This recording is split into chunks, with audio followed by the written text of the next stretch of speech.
Good afternoon, ladies and gentlemen. Welcome to today's New York City Council hearing for the Committee on Cultural Affairs, Libraries, and International Intergroup Relations. If you wish to testify today, please fill out a witness slip at the back of the room with the Sergeant at Arms, even if you've registered online. At no point may you approach the dais, and please silence all devices. Chair, you may begin. Thank you. Good afternoon. I am Councilmember Natasha Williams, Chair of the Committee on Cultural Affairs, Libraries, and International Relations. Welcome to our oversight hearing on affordability in New York City's arts and cultural sector. This is my first hearing as Chair of the committee. Oh, thank you. I feel very privileged to chair a committee that is dedicated to New York City's brilliant and innovative arts and cultural community, which does so much to bring New Yorkers together in good times and in difficult times, which contributes to substantially to our local economy, and which makes New York City the arts capital of our country. I also say the world, while also drawing in tourists from around the world. Before talking about our hearing today, though, I want to note that we are in the early days of Black History Month, which is a time when many of our arts and cultural organizations, including our many museums, spotlight the accomplishments of Black artists throughout our history, who have brought their dance, art, music, and theater to all New Yorkers. It is also a time when our public libraries offer up their extensive collections for reading and research and reflection on the importance of Black authors in the telling of our history. Let us remember, not just this month, but every month, that Black artists and cultural leaders across all disciplines have made invaluable contributions to our city. In addition to our oversight topic today, we will be hearing the following pieces of legislation. Pre-considered resolution sponsored by the Speaker, Councilmember Julie Menon, which would recognize April 6th annually as Tartan Day in the City of New York. Pre-considered resolution sponsored by myself, which would designate March 22nd annually as a Tribe Called Quest Day in the City of New York and honor their innovative mix of hip-hop and jazz that impacted generations of musicians and audiences.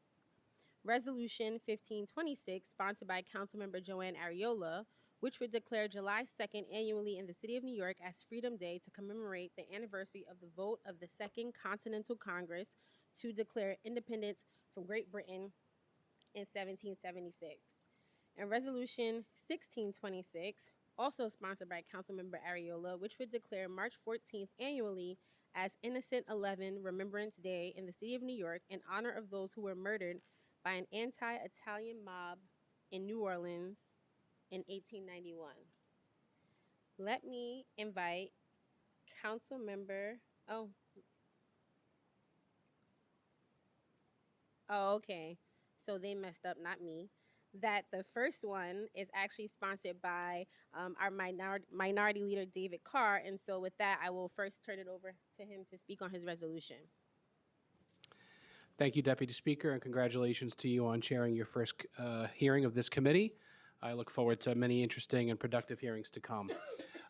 Very privileged to be introducing today's pre-considered resolution establishing April 6th annually as Tartan Day in the City of New York. This is an occasion that has long been recognized federally, and it's with good reason. Because there are many of Scott's ancestry who have been a part of this country since before the founding. They have been an integral part of our culture and our communities across the 5 boroughs and the 50 states, and have done so much to become a part of the tapestry of our great nation. Whether it was fighting alongside George Washington's patriot forces in the American Revolution, to Sam Wilson, the eponymous Uncle Sam in the War of 1812, to people who have contributed to arts and culture, like Elvis Presley and Johnny Cash, Edgar Allan Poe, James Carnegie, one of our great philanthropists, to whom we owe much in this city and beyond. And so this is definitely an occasion worth recognizing here at the New York City level. And that's why I'm proud to bring forward this resolution establishing April 6th annually as Tartan Day in the City of New York. And I encourage all my colleagues to sign on as co-sponsors. Thank you. And now I'll turn it over to Councilmember Ariola, who is joining us on Zoom to talk about her resolution. Thank you, Chair. First, I'd like to talk about Freedom Day. The 249 And a half years ago, on July 2nd, 1776, in a sweltering chamber in Philadelphia, the members of the Second Continental Congress took a vote that changed the world forever. On that day, not July 4th, as so many believe, the founding fathers declared that 13 American colonies were henceforth free and independent states. John Adams himself wrote that July 2nd would be celebrated for generations. Yet over time, that date has faded. That's why I'm asking for you to support Resolution 15 to designate July 2nd as Freedom Day in New York City. This new day does not replace July 4th, but instead it will deepen the meaning. I'd also like to acknowledge that I'm co-prime sponsor on the resolution declaring April 6th annually as Tartan Day in the city of New York, and as the proud wife of a first-generation American of Scottish descent, I'm proud to co-sponsor with the minority leader. On the intro regarding on March 14th, 1891, 11 men were dragged into the streets of New Orleans and brutally murdered before a cheering crowd. One of them, a mentally ill 28-year-old, was hanged from a lamppost and shot to death, while another man was hanged from a nearby tree. These men were either acquitted and had their trial declared a mistrial. They were not tried in a murder case, and that had actually gripped the city. Despite the acquittals and mistrials, however, the forces of bigotry and hatred prevailed, and these men were murdered, and not because of any crime, but because of who they were and the fact that they were Italian. And for that, I'm so glad that you have taken up the charge of hearing the Innocent 11 bill, and I look forward to my colleagues signing on and passing. Thank you so much for the time. Thank you. And now for a few words about our oversight topic. In 2015, former Mayor Bill de Blasio signed Local Law 46 requiring the creation of a comprehensive cultural plan for New York City, entitled Create NYC. The plan was designed to map support for arts and cultural throughout the 5 boroughs, to coordinate existing and future programming, to meet established needs and fill gaps in services, and to ensure growth, excellence, and equity now and long into the future. One of the 8 key issues the plan focused on was affordability, or as the plan put it, the protection of cultural spaces under threat and the creation of new spaces to ensure that living, work, and presentation spaces remain affordable for artists and cultural organizations across disciplines. DCLA issued an update to Create NYC in its 2019 action plan, which condensed 28 objectives into just 5, one of which was to address the affordability crisis for the cultural community. The action plan set out 5 strategies for DCLA to work on and implement, including supporting living wages for artists and cultural workers, preserving and developing long-term affordable... Okay. Lots of difficulties on my first hearing. The Zoom just went down, so we have to pause. So please hold. Thank you.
Okay, we're back.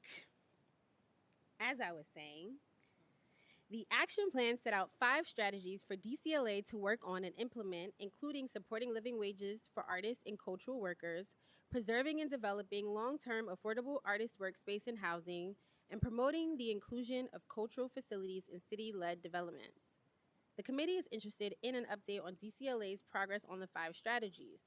We are fortunate today to have an expert witness, the authors of a new report published last December by the Center for an Urban Future entitled Creative New York 2025. The report states that, and I quote, The creative sector's importance to the city's economy and civic life has never been greater, yet an intensifying affordability crisis has led to stagnant job growth, an exodus of artists, and a mounting challenge for the city's next generation of leaders. The report provides many statistics to support its claims, including that the number of individuals who are making a living in the creative economy has dropped, and that New York City market share of the creative economy workers compared to other U.S. cities has also declined. While New York City's creative workers earn less nationally than their peers, after adjusting, of course, for a very high cost of living in New York City, artists of color earn still less than white artists. But it is not just individual creative workers who are facing hard times. The report notes that many nonprofit organizations in this sector are increasingly on shaky financial ground and that almost 50 arts venues have closed since 2020. We know that nonprofits are struggling to keep afloat as costs increase and as public funding and private philanthropy decrease, because we hear that on a weekly Cultural at 3 Zoom call, which we have been attending by hundreds of leaders of nonprofit arts organizations in New York City since the beginning of the pandemic. I want to thank all of the organizers of the Cultural at 3 calls, but especially Lucy Sexton at New Yorkers for Culture and Arts for their amazing persistence. The Center for an Urban Future offers 10 policy recommendations in the report, and I look forward to discussing those recommendations in this hearing as we begin to address the affordability crisis. Now, I want to acknowledge my colleagues on the committee who are present, Councilmember Hudson, Osei, Ung, and Maloney. That's it. I'm going to turn it over to you. Oh, I would also like to thank Priyanka, my Chief of Staff, Shaki, Alejandro, Regina, and Carlina. And I would like to remind everyone that from the public who wishes to testify in person today that you must fill out an appearance card, which is located on the desk of the Sergeant at Arms at the back of the room. Please fill out the slip even if you've already registered to testify in advance. When you are called, please limit your testimony to 2 minutes, whether you are testifying in person or on Zoom. I am also going to ask my colleagues to limit their questions and comments to 5 minutes. We are ready to call Eli from the Center for an Urban Future as our first witness. And with that, I welcome you.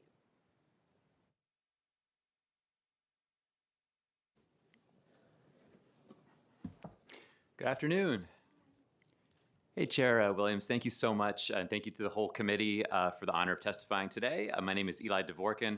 I'm the Editorial and Policy Director at the Center for an Urban Future and the co-author of our Creative New York report. Since the pandemic, the city's arts ecosystem has faced serious new threats, driven in large part by an affordability crisis that is hitting artists, creative workers, and cultural organizations especially hard. Our new Creative New York report finds that since 2019, New York has seen an 18.8% decline in dancers, an 8% drop in actors, and a 3% decrease in musicians. Overall, the city's resident artist population is down 4.4%, after increasing by nearly 35% between 2004 and 2019. So why is this happening now? Affording life in New York has never been easy for artists. What our research shows is that the pressure has intensified to a breaking point as expenses have risen far faster than incomes or revenues, both for artists and for the organizations that employ and serve them. New data in our report from ArtsPool, which provides administrative support to small and mid-sized arts organizations, illustrates this gap clearly. Between 2019 and 2024, median revenues among member organizations rose just 2.2%, while median operating expenses shot up 64%. That level of expense growth relative to revenues is just unsustainable. And for workers, the squeeze is just as severe. After adjusting for New York's cost of living, creative workers now earn about 23% less than the national average in New York City, worse than a 15% gap that our research identified a decade ago. And these pressures are compounded by long-standing disparities. As the chair noted, our report shows that artists of color earn roughly 27% less than white artists in New York City, further narrowing who can afford to live and work as an artist in New York City. At the same time, creative employment has shifted dramatically toward freelance and contract work. Since 2019, self-employment in creative industries has grown by more than 10%, even as overall creative sector employment has declined 6%. And the number of independent artists, writers, and performers has surged, creating deeper levels of financial insecurity. Taken together, these trends point to a structural shift in the cultural sector, one that is unlikely to reverse without deliberate policy action. Fortunately, investments in the Department of Cultural Affairs have enabled some meaningful progress in recent years. Baseline funding has grown thanks to the leadership of the City Council. Both the Cultural Institutions Group and the Cultural Development Fund have expanded and diversified, and recent initiatives like Create in Place point in the right direction towards safeguarding cultural spaces and infrastructure. But that the affordability pressures now reshaping the creative sector extend far beyond DCLA's core focus areas. So while DCLA should be championing this work at every turn, it cannot do this alone. This is a cross-agency affordability challenge, and it requires a citywide response. Our report points to several steps the City Council is well positioned to advance. First, the City Council should advance a City of Yes for Artists package that fully integrates arts infrastructure into land use and rezoning decisions. This could include creating a citywide artist live-work standard, incorporating artist space into office to residential conversions and major public projects, and launching an artist housing accelerator to help cover early stage costs that often stall these developments before they start. Second, New York needs a little bit of artist housing everywhere. The council can make this possible by clarifying that artist preference housing is permitted within affordable housing development citywide and work with mission-driven developers to build it. The urgency is real. Over the past decade, our research shows that while other US cities have created nearly 3,000 units of artist preference housing, New York City has created none. Third, the city should pilot portable benefits for freelance and independent creative workers. A growing share of the creative workforce lacks basic benefits and protections, and a city-led pilot would help stabilize careers, reduce inequities, and retain our creative talent. Fourth, the city should address out-of-control insurance costs. By pooling purchasing power and helping negotiate better terms, the city can reduce a major destabilizing force for small venues and community-based cultural organizations alike. Fifth, the council should require a biennial artist survey so that city policy is grounded in up-to-date data on artist housing, income, and workspace needs, and inclusive of artists who can't make a living off of their artistic practice solely and who are often counted in the Census Bureau as restaurant workers or teachers and not as artists. And finally, the city should expand paid opportunities for artists to be able to actually generate more revenue in New York City by launching the city's first true 5-borough cultural festival. This week-long event would put artists to work while drawing New Yorkers into parks, plazas, open streets, and cultural venues citywide. And to make this sustainable, the city should reform the temporary place of assembly permitting process and deepen the integration of artists across city government, building on but expanding on the Public Artists in Residence program. If these pressures continue unchecked, the city risks losing not only its cultural vitality, but a core pillar of its economic and civic life. The choice before policymakers is whether to treat arts and culture as an amenity or as essential infrastructure deserving of a serious, coordinated affordability strategy.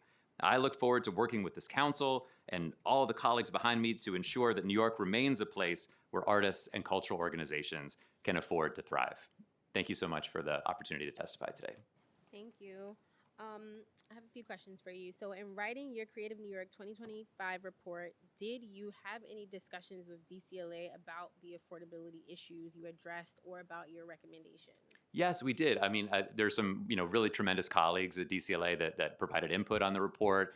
I was particularly heartened by the work that's launched more recently in the form of the Create in Place initiative, which is working to help stabilize arts organizations that may be at risk of closing or losing their spaces. But that work needs more resources to be able to not only identify the problems and respond within, initially, but to be able to actually coordinate investment across the city to help solve some of those problems that are identified through that process. And I would say that's maybe true across the agency in general. As our research shows, funding for DCLA has increased remarkably over the last decade. It's up almost 90%. And but at the same time, I think many arts organizations, they're not feeling that funding increase. One of the points that our report makes is that the number of cultural nonprofits in New York City has surged over 30% just since 2019 alone. So when organizations report that they feel like they're fighting for scraps or that there's more competition than ever, our data really underscores that that's true. And so even though funding has increased, it's struggled to keep pace with the growth of our creative sector. And at the same time, many of these challenges can't be addressed by an agency that even after the funding increases over the past decade still receives just about 1/4% of a $117 billion annual budget. So those are some of the takeaways in terms of what more is needed there. And what do you think would be the most important recommendation for DCLA to pursue immediately? Well, I mean, I do think that the codifying this approach to addressing affordability was the right step. I mean, ideally, DCLA could help convene and lead a citywide effort to address these challenges that would include DCLA, but would extend to other city agencies where they have the levers, the budget, the tools, and the resources to be able to execute on more of the strategy. There was an effort a decade ago for DCLA to partner with other agencies to help create artist workspace and artist housing. Housing has not succeeded. We haven't seen a single new unit in a decade. The workspace effort was modest. We were able to see a small amount of space generated through that initiative. So I would love to see those approaches get additional focus and attention, but in addition to see support from the council and leadership from the administration to bring other agencies to the table to help execute on those core needs, which I think will fall outside of what one of our city's smallest agencies could do on its own. And what do you see as the role of the city council in advocating for the implementation of these recommendations and in supporting that implementation financially, legislatively, or in other ways? Yeah, well, first of all, thank you to all of you, you and your colleagues, for convening this hearing today. It's an amazingly important step in the right direction. I think you're shining a light on exactly the issue, which we reported on a decade ago, that the biggest threat facing the arts was affordability. But unfortunately, without enough policy action and response, the challenge has only deepened, and that's led to the situation we're in today, where we're losing artists for the first time in generations in New York City. In terms of what the council can do, I think several of the ideas that I outlined could be done by the council or supported directly by the council. Some of them I think have a legislative component, like a biennial artist survey. Some of them there's actually legislation pending, including legislation that Councilmember Boxer and Powers introduced last year that would take a step toward addressing the lack of housing with an artist preference by clarifying that artist preference policy is allowed under the city's affordable housing policy. But I think some of these other steps could potentially be led by the council as well. I think the idea of a portable benefits pilot program is something the council could potentially help to initiate and fund. The insurance challenge, while difficult to fund by the council alone, could potentially be supported in the form of a feasibility study and potentially a pilot that could help to advance the work of creating a risk retention group or pooling insurance demand and negotiating directly to lower rates. And absolutely this idea, I think, of a City of Yes type of initiative for the arts, which would really focus on how do we ensure that when the city makes major land use decisions, obviously where the council plays a leading role, that those decisions incorporate affordability for artists, arts organizations, space to make work, produce work, and present work. All too often, artists feel like when they hear about major land use changes in their neighborhoods, that they don't have a seat at the table. They haven't been consulted. And in many cases, they don't know what the levers are that exist to be able to, where they hear about community benefits agreements or other concessions that invest in schools because of overcrowding concerns or, infrastructure like sewer systems. I think many organizations across New York City feel like they're unaware that those same tools could potentially create space that would benefit all New Yorkers by improving affordability for artists. So to me, those are some of the dimensions where I think the City Council could play an absolutely critical role. Thank you. I'll turn it to my colleagues who have questions. And first up is Councilmember Osei. Thank you so much, Chair. I'm really intrigued by that City of Yes for artists idea that you have, especially around artist housing. You referred other cities that had a similar type of program when it comes to land use decisions and building housing with set-asides for artists. What are those specific cities and how have those programs been put into work? Yeah, thank you, Councilmember. So, I mean, several other cities have built a lot more artist housing in the last decade than New York has, especially given that we're at zero. From San Francisco to Boston to Chicago, and smaller cities too, including some cities upstate, like New Rochelle, that have actually been able to. Anybody in here from Westchester could say that's not upstate, but New Rochelle and also cities upstate. What I think typifies those projects is a couple of things. One is clarity, either at the state level or the city level, that an artist preference is allowable under their affordable housing framework. And the good news for New York City, is that New York State actually has that policy in place. The state HCR has developed a thoughtful, simple policy that provides affordable housing developers with a framework for incorporating an artist preference. And I would say one of the keystones of that policy is that the the definition of an artist is not based off of your W-2s or your 1099s. It's based off of a portfolio review that's inclusive of artists that have a meaningful, sustained artistic practice, but may not be able to pay their bills as an artist every month of the year. An artist's income is so incredibly variable, and it's only gotten more variable as more of that work has shifted to freelance employment. So those are some of the pieces that other cities have put into place. Fortunately, we have a robust affordable housing, policy in New York. We've got financing tools that can help, but there's been a chilling effect, I think, by the two factors. One, the idea that the artists of New York City don't reflect the true diversity of New York City, which is kind of a misperception that flows from that census data that I mentioned before, which doesn't count artists who don't say that their primary source of income is their artistic practice. And so we're missing tens of thousands of artists in that data that could really benefit from an artist preference policy that is portfolio based and not just based off of your earnings.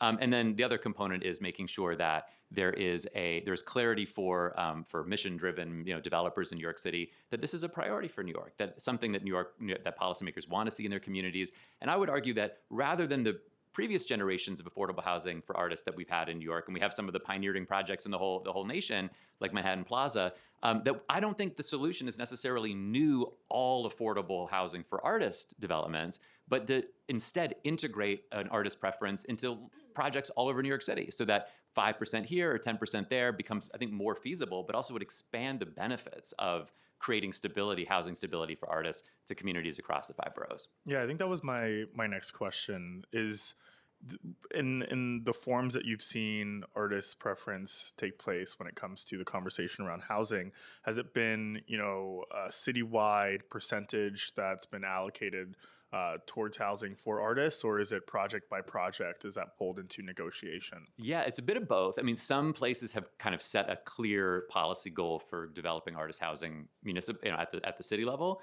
but typically it takes place at the level of individual projects. We actually have seen probably more projects that are designed to be all artists than what we're proposing, but in part that's because not every city has the kind of robust affordable housing programs that New York City does.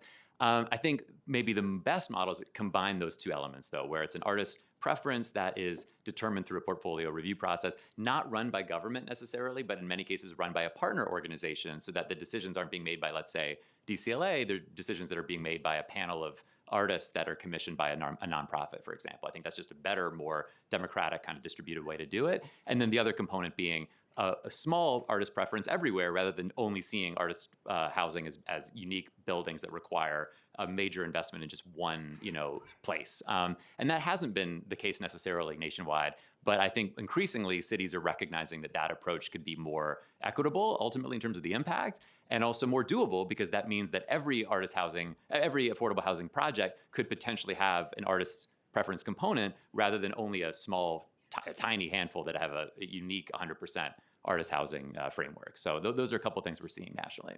Thank you. Thank you so much, Councilmember. Councilmember Ung and then Councilmember Maloney. Hi, thank you for your testimony today. You said earlier that DCLA can benefit from collaboration, working with other agencies. Can you be a little bit more specific on that? Sure, and I would say, DCLA certainly does collaborate with other agencies, and I think would be the first to champion the power of those partnerships. I think part of what we're getting at in our report is the immense opportunity to integrate policies that support artists and culture across the rest of city government. So, for instance, at the Economic Development Corporation, we have not seen in recent years a major focus on arts and culture in the broader creative economy. There certainly are some smaller initiatives, but EDC's been largely focused, I think, in other parts of the economy.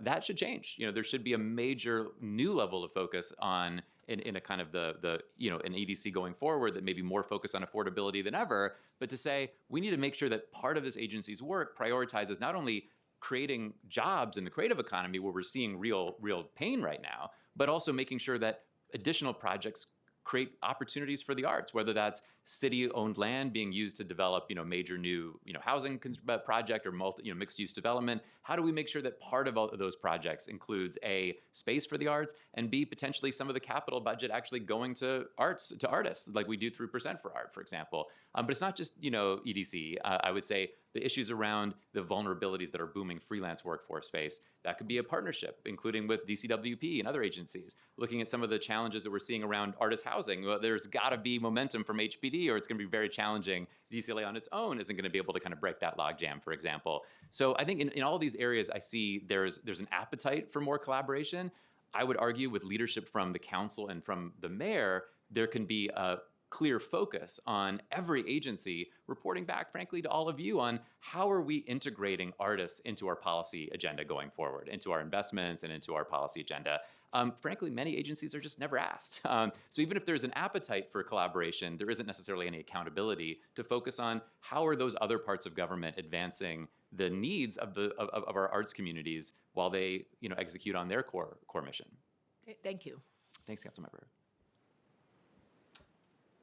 Thank you for being here. I had some follow-up questions on the decline that you mentioned. So you said it's a decline of about 6.1% since 2019. Correct. Do you have any data on which sectors of the creative economy are being hit the most? We do. Unfortunately, it's all of them. There was really not a single industry that's actually grown in terms of employment since 2019. One of the few bright spots was actually in music production. But when we dug deeper into the data, all of the increase was in freelance work. None of it was actually in full-time employment. Every industry has seen declines. There were some really notable declines that are even more than the average, that 6% average. For instance, film and TV employment has declined by double digits since 2019. Advertising is down by about 8%. Fashion employment has dropped by almost 25%, which is a really striking finding. So what we're seeing is really across the board in terms of the creative industries, not just artists, that we're seeing declines really for the first time in years. I also saw in the report that art venues are closing, and said something like 50 arts venues had closed. What does that mean for the pipeline for emerging artists and for employment opportunities? Yeah, thank you for that question, Councilmember. I think it is a major red warning light for the whole New York City economy. We see many of those smaller and medium-sized organizations are kind of the canaries in the coal mine in terms of the damage that we're incurring as a city due to the growing lack of affordability in the arts. And to your point of your question, absolutely, we can't have Broadway, a $13-14 billion industry, without an ecosystem of small theaters and commissioning organizations that are willing to take risks and enable artists to try new things. Ultimately, the strength of our arts ecosystem is in its grassroots. And unfortunately, this affordability crisis is hitting many of those smaller organizations especially hard. They also deal with the variability of funding, including city funding. They're in the unpredictability there. And so many of their workers are among those that are really struggling right now, unable to earn a living wage in our economy, even as the organizations that pay their salaries struggle to figure out how are we going to increase those salaries given how our expenses have risen so much faster than our revenues. So taken together, I think we're seeing damage across the ecosystem from the very large to the very small, but I'm especially concerned about the impact of this affordability crisis on small and mid-sized organizations. And you're right, that is that's the fertile soil that the rest of our creative economy depends on to pollinate and incubate new work. And so we could potentially still be a city which is accommodating to world-renowned artists who've already kind of made their name, performing their work at a very, well paid with high ticket prices, for a global audience. But our arts ecosystem can't survive off of that level of performance alone. We need to be a city that is able to incubate new work and create spaces where organizations and artists can take risks. And unfortunately, that risk taking is deeply threatened by an affordability crisis that has made it so unsustainable for those smaller organizations to operate here. Thank you. Last question is about the pandemic, that many of the artists leaving was cited as a pandemic-driven decision. What does the data show about that trend, and is it job opportunities, housing costs that has kept them from moving back? I appreciate the question in part because when we began the research process, I think one of our hypotheses was actually that we were going to see recovery from the pandemic. We were writing extensively all through 2020 and 2021 about the impact of the pandemic on artists and cultural organizations. But my hope was actually that we were going to see finally some reversion to the mean, and then the question was going to be, where do we go from there? And instead, what we actually found was we haven't recovered from the pandemic. Arguably, as the pandemic began to finally loosen its grip on New York, we saw the affordability crisis only worsen. And so much of the increase in costs in New York City has been since 2020. And as a result, where I was once hopeful that we were going to see kind of a full recovery in the performing arts in particular, but across the creative economy more broadly, instead we've seen quite the opposite. And none of these industries are on the trajectory to return to their level of employment that we saw in 2019 anytime soon. So that's sort of the overall takeaway. In terms of where did artists and creative workers go, I think that's part of the risk that New York faces in this moment, in this very moment, which is that, you know, for years we've been hearing about artists potentially leaving New York for greener pastures, cheaper pastures, frankly, you know, whether that's Baltimore or Mexico City or Berlin. And first of all, many New Yorkers or artists don't have the flexibility to leave New York. They're here, they want to be here, they don't have opportunities necessarily to leave, and they feel increasingly squeezed. But at the same time, I think what we saw previously was the sense that there was always an argument. Look, New York's been an incredibly expensive city to be an artist for decades. It's not new, but the opportunities couldn't possibly match up elsewhere. So sure, you could go to another US city and live a life that's cheaper, in a lot of ways easier, but you wouldn't have the creativity, the interconnectedness of the creative ecosystem in New York City, and you'd miss that, and you'd miss the opportunities here. And ultimately, that felt like there was still a value proposition there that could keep artists in New York, because even if it was incredibly expensive here, and only increasingly so, the opportunities were incomparable. Well, one of the things our research shows is that that is starting to shift. Now, New York City still has the largest creative economy in the nation, and we should be proud of that and do everything we can to hold on to that. But we've seen that the share of all US employment in the creative industries in New York City has declined for the first time in decades, you know, down to 8.6% from over 9% just a few years ago.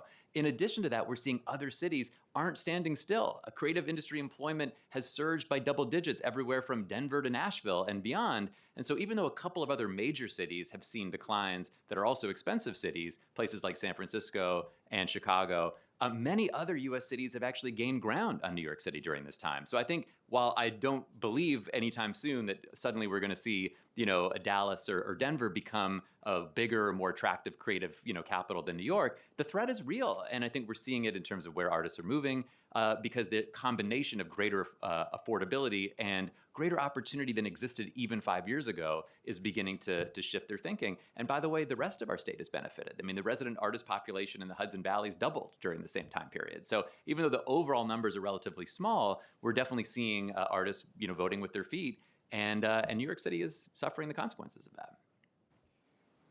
Thank you. Thank you so much for joining us. I know I personally appreciate the thoroughness, and I consider myself wonky. So I appreciate all the data that you all have put together to make this analysis. And we look forward to working with you and others in the room to really try to address this crisis. Well, thank you so much, Deputy Speaker. And also, I shouldn't mention this earlier, but, you know, full support for Tribe Called Quest Day. I wore out my cassette tape. I'm old enough to have one of the Low End Theory. So very much appreciate your efforts there. Thank you. Thank you all so much. Thank you. Yes, some great artists come from the 27th Council District. Tribe Called Quest being one. Yes. Okay, I will now turn this over to Committee Counsel to swear in the administration.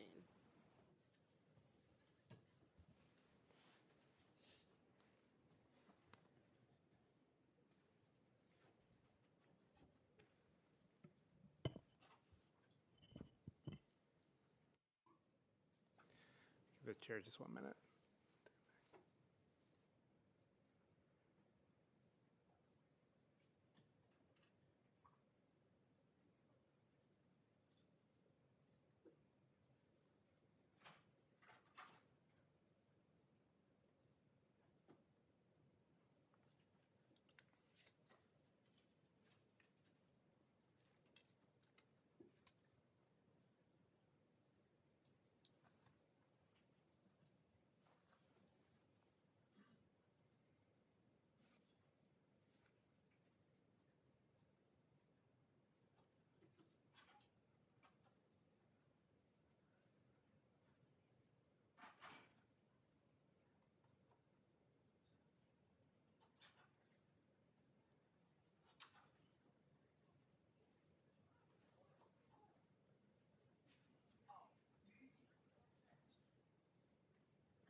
Thank you for your patience. I want to acknowledge that Councilmember Lewis has joined us over Zoom and Councilmember Stevens has also joined us.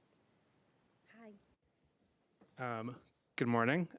Now, in accordance with the rules of the council, I will administer the affirmation to the witnesses from the mayoral administration.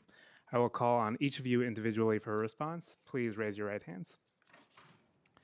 Do you affirm to tell the truth, the whole truth, and nothing but the truth before this committee and to respond honestly to council member questions? Audrey St. Clair? I do. Lance Polivy? I do. Thank you. You may begin your testimony. Good afternoon, Chair Williams and members of the committee. I am Audrey St. Clair, Assistant Commissioner for Program Services at the Department of Cultural Affairs. I thank you for the opportunity to testify on today's topic, affordability in New York City's arts and cultural sector. I am joined today by DCLA's General Counsel, Lance Polivy, and other colleagues from the agency. Even before the COVID-19 pandemic, our city's cultural community faced tremendous challenges related to the affordability crisis. Real estate that was affordable and easy to come by was already a distant memory. Working artists, who are often double rent burdened by paying for both housing and studios, were constantly in search of space they could work, create, and present in. All too often, cultural spaces closed for good. Artists left the city or stopped practicing their work so they could make their monthly rent. The warning signs were already flashing red when the pandemic hit, and all of these problems were only made worse by its widespread and unprecedented impacts. Organizations that had found a way to be nimble and stay open suddenly had to shutter indefinitely. Artists began to leave the city in greater numbers, a trend borne out by the Center for an Urban Future's new report. And our creative sector, which is so crucial to what makes our city vibrant, dynamic, and welcoming, was pushed to the brink. Only the massive aid programs rolled out throughout the pandemic, along with the remarkable work, sacrifice, and commitment of our cultural community, saved our creative sector from disaster. Nonprofit venues received federal aid through programs like the SVOG, and the city launched programs like City Artist Corps to support working artists, also with federal aid. But even as the most acute impacts of the pandemic faded, the affordability crisis has only intensified. Groups are struggling to attract the same audiences they did pre-pandemic. Federal aid has dried up, federal arts funding is at risk, and private philanthropy is shifting its focus. We're proud that city support for culture has remained robust throughout these challenging times. But as the Center for an Urban Futures report states, DCLA alone cannot address the tremendous challenges our sector is facing. We need our city's artists and institutions to continue creating work, engaging New Yorkers, and delivering for our communities the kind of uplift, joy, and vibrancy that only culture can create. But it's going to take collaboration across a wide range of sectors to offer the support our cultural community needs to thrive. Through DCLA support for cultural programming, institutions, capital needs, and more, we've been able to partner with a wide range of communities to ensure that access to the arts remains a right, not a privilege for New Yorkers. We support affordability in the cultural sector from every angle, offering major support for cultural organizations so they can continue delivering services to New Yorkers. Through our record high investments through DCLA, we're also funding access, affordability, and subsidized programs so that New Yorkers can engage with and experience our unparalleled cultural assets. The Cultural Development Fund, which I oversee at DCLA, provides grant funding to approximately 1,100 cultural nonprofits each year. This represents the agency's broadest reach into and support for the cultural life of communities across the city. And affordability is baked into the CDF process. The first criterion our CDF panelists use to evaluate applications is public service and impact, which looks at whether an organization provides programming with consideration toward accessibility, affordability, and equity. Evidence may include, among other things, reduced financial barriers with relative affordability by using discount programs, scholarships, sliding scale prices, or other subsidies, As a result, CDF is a major driver of cultural affordability and accessibility across the 5 boroughs. In the latest cycle, 96% of all CDF grantees are either offering their programs free of charge or offering some kind of discount to make the activity more financially accessible. 40% of grantees do not charge for their services at all.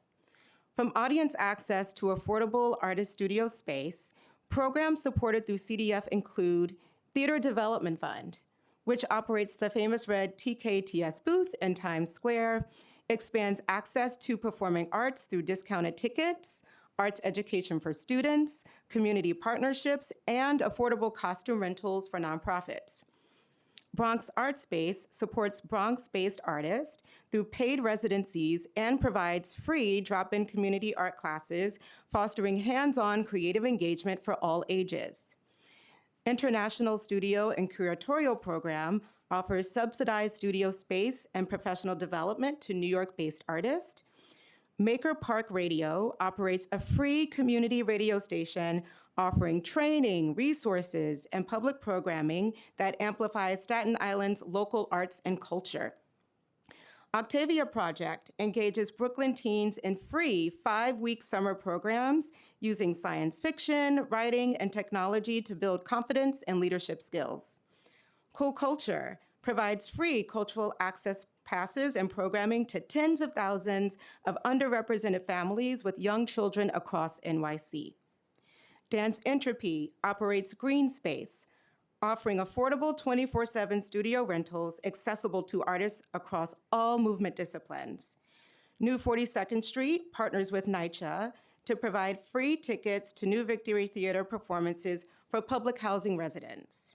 Upbeat NYC delivers free bilingual after-school and summer music education to South Bronx youth through long-term skill-based instruction. And this year, we've also maintained a 15% increase in funding for the local arts councils in each borough, funding that goes to hundreds of individual artists, collectives, and small nonprofits across the city. Through the agency's relationship with the 39 members of the Cultural Institutions Group, we further affordability and access for both visitors and artists alike. Last year, DCLA worked with the American Museum of Natural History and the Human Resources Administration to create a new free membership program for SNAP recipients. While New Yorkers can access AM&H with suggested admission, the new membership opens opportunities for audiences to experience the full breadth of the museum's offerings, including special exhibitions free of charge. This year, MoMA PS1 announced it had received private funding to offer free admission to all visitors. Other members of the CIG offer free or suggested admission at various times. The Bronx Museum is entirely free. The Met Museum offers suggested admission to city residents, and places like the New York Aquarium offer free admission at regular times throughout the week. One of our newest CIG members, the Louis Armstrong House Museum in Queens, recently partnered with the mayor to announce free tours for Black History Month, which took place this past weekend. In addition to these efforts to welcome as many New Yorkers as possible, the CIG has a number of programs aimed at creating affordable opportunities for artists to work and create. Flushing Town Hall offers free use of their space to support new, emerging, and mid-career performance artists to develop projects. BAM's Professional Development Program provides professional development training and deeply discounted subsidized theater and rehearsal studio rental to nonprofit Brooklyn arts organizations. New York City Center offers subsidized studio space for nonprofit dance and music rehearsals. The Jamaica Center for Arts and Learning and Snug Harbor Cultural Center both offer discounted rehearsal spaces, residencies, and studio spaces. Through the agency's capital program and in partnership with our fellow agencies, DCLA has also made major strides in integrating arts organizations into city-led developments.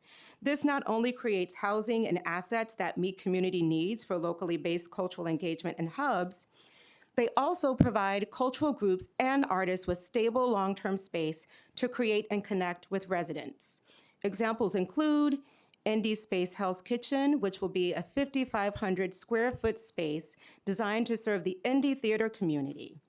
This facility, integrated into a larger HPD development, will be a long overdue home for itinerant artists, one that is welcoming, high quality, accessible, and most importantly, affordable. We recently broke ground on the Brownsville Arts and Cultural Apartments, a mixed-use development in Brooklyn with affordable housing and a multi-purpose arts space. The facility will provide a new permanent home for Pure Elements, a Brooklyn-based arts organization that cultivates young artists through pre-professional dance training and arts and education programs.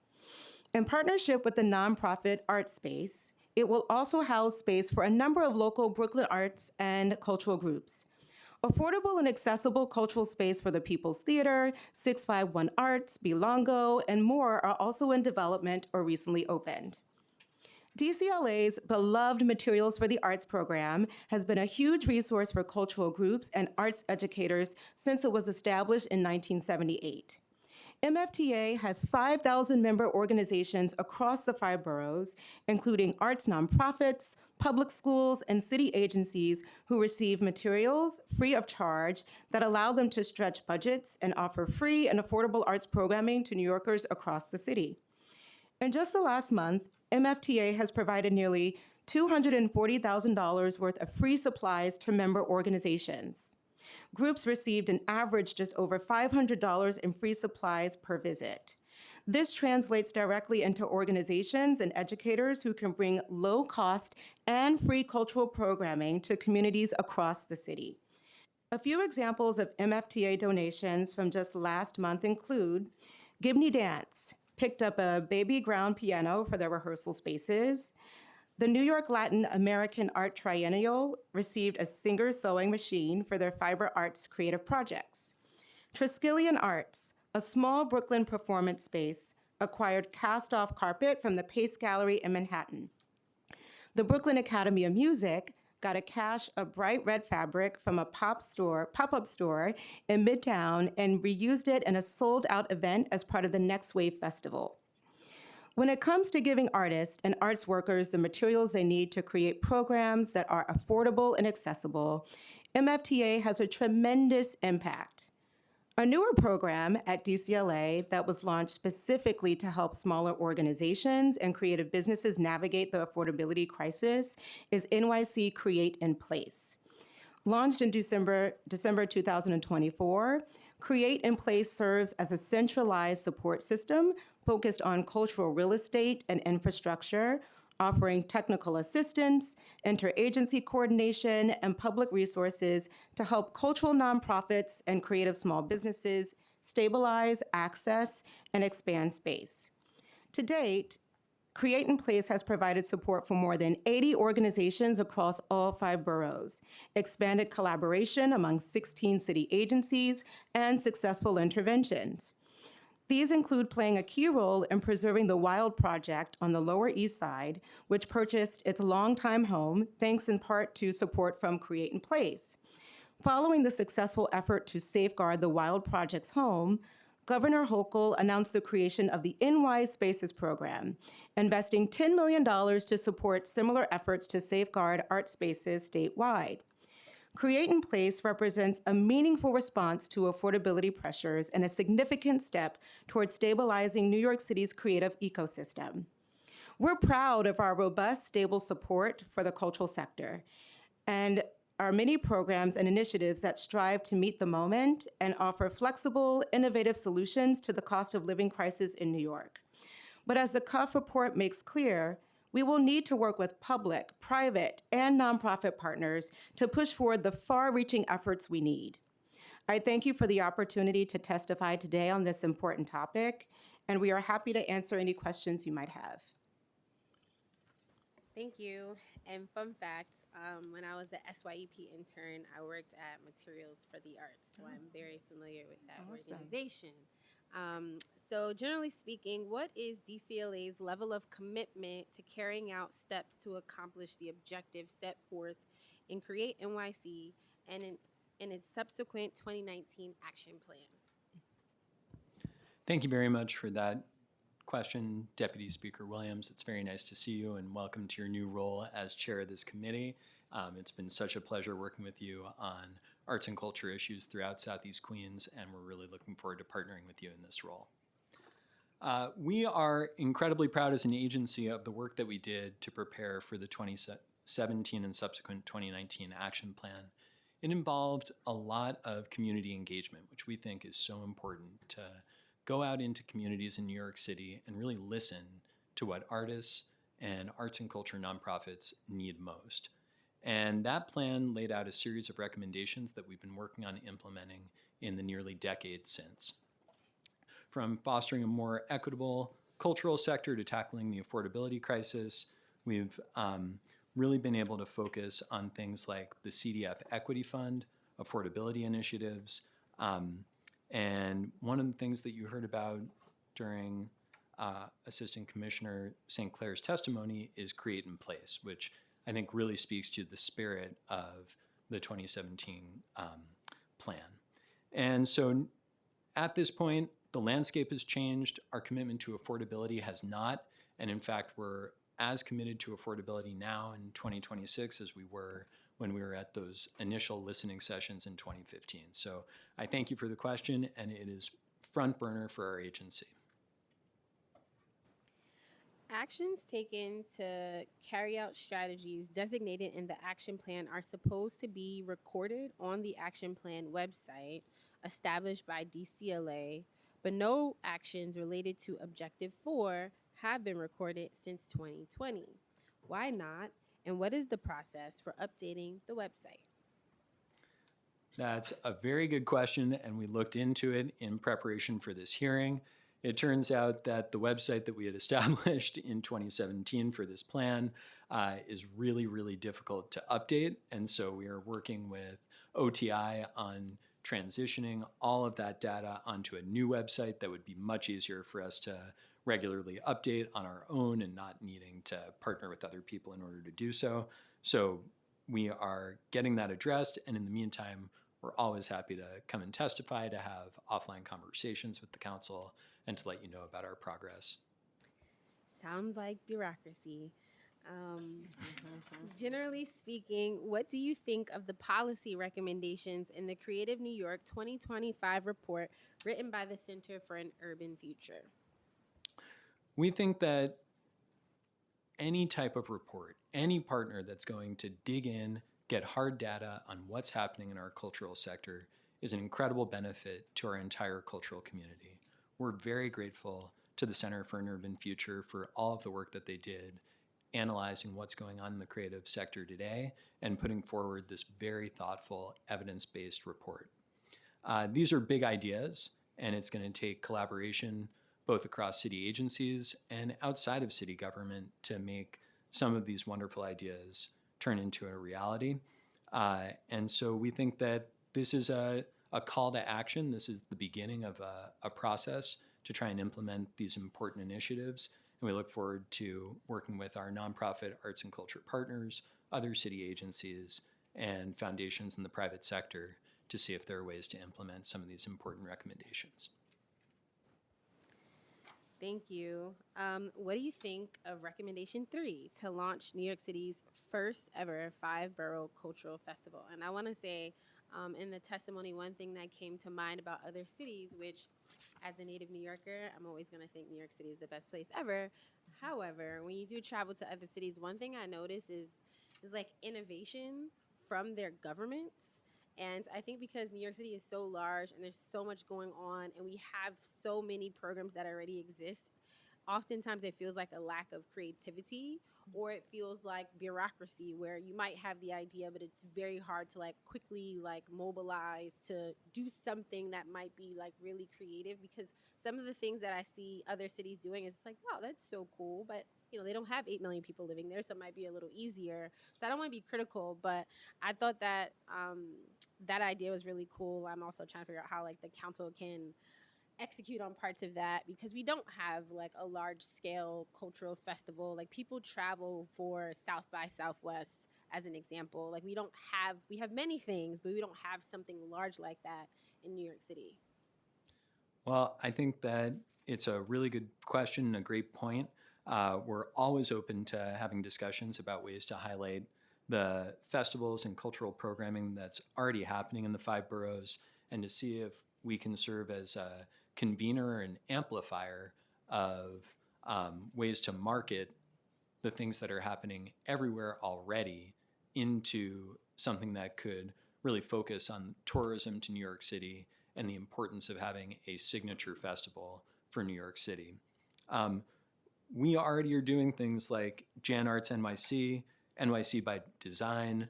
The mayor was promoting the Under the Radar Festival, film festivals, summer concerts, and on and on and on. There are a lot of things that are happening like this in New York City, but I think you're exactly right that maybe it's about connecting the threads of what's happening with programming all throughout the 5 boroughs, putting it under one banner, and working collaboratively to really promote that and to have our own signature festival. So I think it's a really interesting one. And what our agency does best is funding arts and culture nonprofit organizations. So if we can work to convene a group of them and collaborate, but it's really led by our arts and culture nonprofits, who are the ones who do this incredible work, there's a lot of potential. Yeah, I mean, there's so much going on in New York City at any given time, and so I don't think it's like a lack of things going on. It certainly just feels like a lack of intentionality around like a central event or series of events that take place. I'm just thinking, I remember reading some reports on Coachella, right? And I know this is like a music festival, which is very specific to music, and we're talking about something that's a little bit more broad, but the way that the city like invested in like building out the infrastructure to support Coachella is like something that should be studied. And so I don't really see us doing that at a high level. So like obviously we want to work with the organizations, or we want to work with even like private sector folks that can really have the resources to bring it together. But I think where it seems like New York City is lacking is creating the environment or the incentive or the opportunity for something like that to exist here. And I definitely think that's an opportunity for us because people want to come to New York, and I feel like we make it difficult. When I think about doing stuff in the parks, I know you guys are not Parks Department, but like the Parks Department is a nightmare to do things. Like we make it very complicated for people to do these types of things. So I would love to see us as a collective city do better about like making it easy and actually giving carrots, incentivizing people to want to do something like this. What do you think of recommendation 8, embedding artists across city government through a major expansion of DCLA's public artist in residence program and the addition of full-time artist positions in major New York City agencies? That is a very good question. I will address that one, but to just get back to the point that you made, I do want to note that we have been hosting more large music festivals, and one really good example coming from Queens, which I know is near and dear to you, are some of the improvements that have been made to Flushing Meadows Corona Park to be able to support really large multi-thousand person music festivals in the park. And that when you make investments for a big festival like that, you're also improving public space for the community 12 months out of the year. And so we are really supportive of the work that is already happening.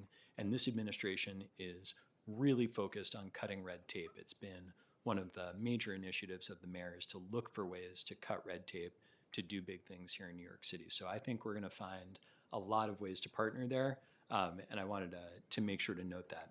In terms of embedding artists across city government, for over 10 years, we've had a program called PAIR that does exactly that, picks artists and puts them in residence in city agencies. And once they do that, there are really extraordinary things that happen. And I want to really highlight our public art team at the city's Department of Cultural Affairs because they are an extraordinary group of artists and leaders and innovators that run that program and make it possible. And they find these gems, these absolutely phenomenal artists that spend time learning about city agencies, creating art that speaks to the work that they do, and that makes it really accessible to the public. So we are thrilled about the PAIR program. We celebrate the PAIR program. We would love to continue working on ways to expand PAIR.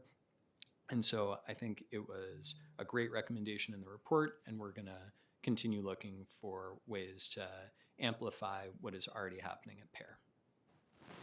And yes, I went to a festival this summer at the park. My sneakers are done, but it was a good time.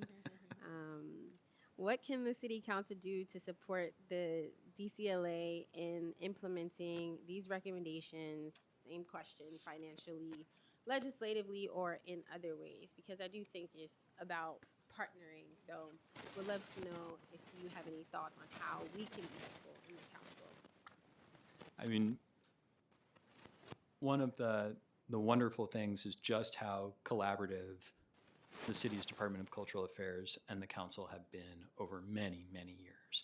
And that happens every year during the budget cycle, where we are working together to promote arts and culture. Happens in city council initiatives that create free programming throughout the 5 boroughs for arts and culture. It really resonates. And in all the legislation that you passed 2 bills in the last term all about the city canvas program, which puts art on scaffolding. And that program has been able to do so much more because of the legislation that you passed.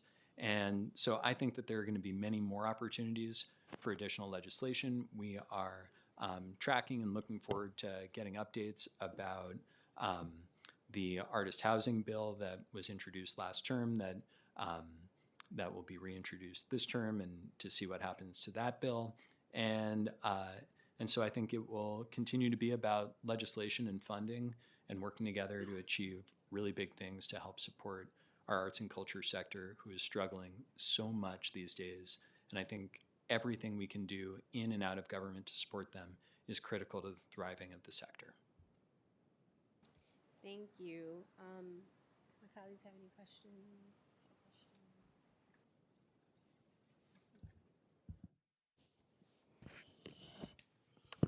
Good afternoon. What do you think the recommendations for number 10, launching a creative pathway initiative across New York City public schools and CUNY? We think it's a great idea. We have been really proud of investments in SYUP, placing more than 3,000 individuals in arts and arts-adjacent industries such as media, entertainment, tourism. We did a big announcement one year at Snug Harbor with the full SYUP cohort in Staten Island, and so we think that that's a really important tool. And so expanding SYUP in the arts is one place that we the arts do a great job with SYP. Shout out to them. I know the Bronx Zoo is one of the bigger providers who have over 300 young people. Yeah, I know SYP, so that's all right. That's my jam. So let's talk about the CUNY Cultural Core. But for me, that's not enough for us to be talking about what does it look like. So if you can go into some other ones. Mm-hmm. So the next thing we do is called the CUNY Cultural Core, which provides paid internships at 86 different cultural institutions, offering students $20 per hour for hands-on experience across disciplines. And we think this is such a critical tool. It's like, how do people get into arts administration and get into the arts? It's because they had that first opportunity. So we've been doing the CUNY Cultural Core for several years now, and we think that it is pivotal to the future of developing the next core of leadership in the arts. Yeah, that's something that I know that I've had a number of conversations with the CGIs about, is like, what does it look like to make sure that we have a diversified, not just in the workforce, but in the leadership, because that doesn't necessarily is reflective. And so what, like, other than that, what else are you doing to kind of make sure that even leadership in these institutions have diversity at the management level and not just, the workforce and admin work? Well, for the CIGs, one tool that we used was that we now mandate that CIGs produce a DEI action plan. And so they have all been working on those. That's several years old at this point. And that is one way that we partner with them on exactly that initiative.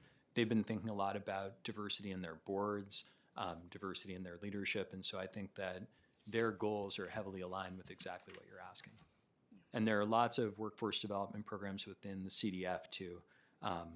We support programs that reduce economic barriers, build skills, expand access. So in sort of all of the areas of our agency, we're thinking about that workforce development. We think about our public art program and these original commissions in places including Roy Wilkins Park. We are always trying to select community-based artists who maybe haven't gotten an enormous commission yet, but have shown incredible promise. And that's a way of them getting a % for our commission, and that hopefully helping to launch lots of other commissions once they see the incredible work of these artists. And as you were talking, I was thinking too, and even thinking about when you were talking about SYEP, are there any other ways? Because I know, like, obviously that is where a bulk of the young people are coming in. But when we're thinking about other pathways, how are we getting young people excited about being in those fields? Because I like to say all the time, young people don't know what they don't know. And sometimes exposure is important. So what are you guys doing to expose them to the many jobs that are in art and not just the front-facing ones?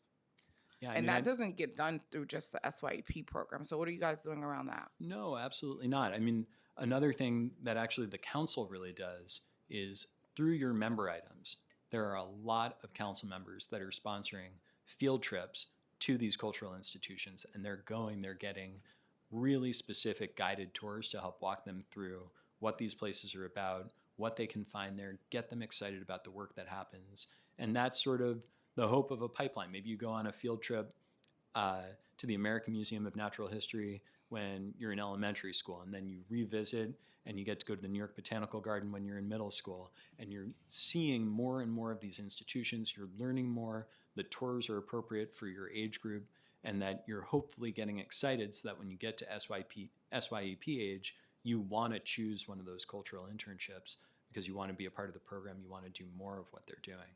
Yeah, I would love for you you guys to think about a more holistic approach, because yes, a tour is nice, and again you kind of see the front facing stuff but not some of the back end stuff. So how do we then promote other things like curators and things like that young people wouldn't know from just going to a tour or even working in these institutions? And I think part of the work to make their jobs easier is to figure out how do we as a government then promote those things and highlight those things in creative and interesting ways. And so thank you. I think that's my time. That's such an aggressive All right.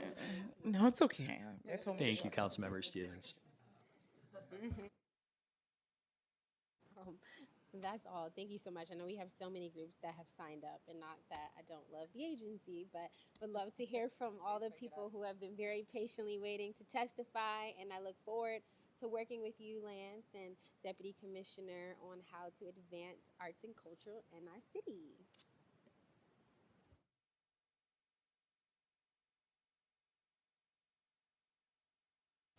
Is the borough president, I don't see the borough president here, but is someone from his office here? Okay. We did get an alert that the borough president of Manhattan is going to be coming to testify, which is exciting. So we will pause when he blesses us with his presence. Okay, cool. So we're going to go to public testimony now. So exciting. I have to read a long spiel as people act up at hearings. This is really why this has started. I now open the hearing for public testimony. I remind members of the public that this is a formal government proceeding and that decorum shall be observed at all times. As such, members of the public shall remain silent at all times. The witness table is reserved for people who wish to testify. No video recording or photography is allowed from the witness table. Further, members of the public may not present audio or video recordings as testimony, but may submit transcripts of such recordings to the Sergeant at Arms for inclusion in the hearing record. If you wish to speak at today's hearing, please fill out the appearance card with the Sergeant at Arms. If you have not already done so and want to be, please wait to be recognized. When recognized, you'll have 2 minutes to speak on today's hearing topic, affordability in New York City's art and cultural sector. If you have a written statement or additional written testimony you wish to submit for record, please provide a copy of that testimony to the Sergeant at Arms. And I will now call the first panel, which is Chris, David, and Leah. This is a big panel. And Clement. Is it Clement or Clemente? correct me when you speak, because I want to make sure I'm saying people's names correctly. And Aaron, Bronx, Brooklyn, nobody from Queens. That's crazy.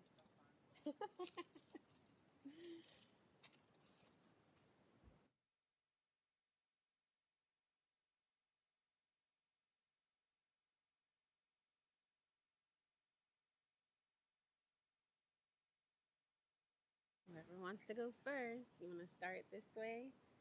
Hi, how are you? I'm good. Thank you.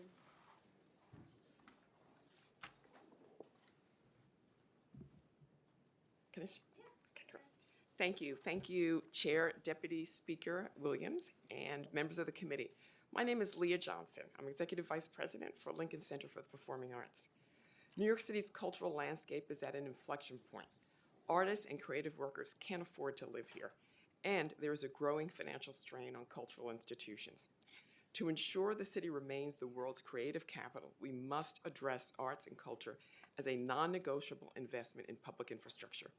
Cultural organizations and the creative workforce are at the beating heart of our city. Annually, this sector generates $110 billion in economic activity, 13% of the city's economy.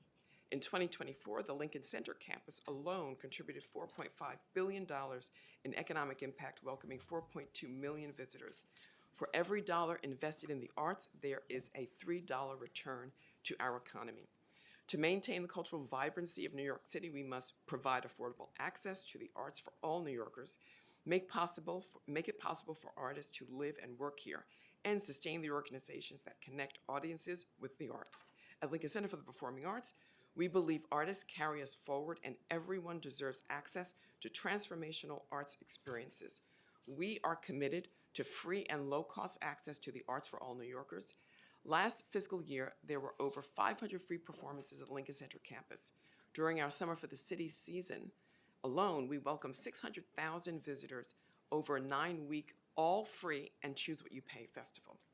Providing artists with space and support to hone their craft, experiment by offering multiple fellowships and full-time artist in residence programs, and partnering with fellow arts organizations and civic leaders to devise innovative solutions to our most pressing challenges.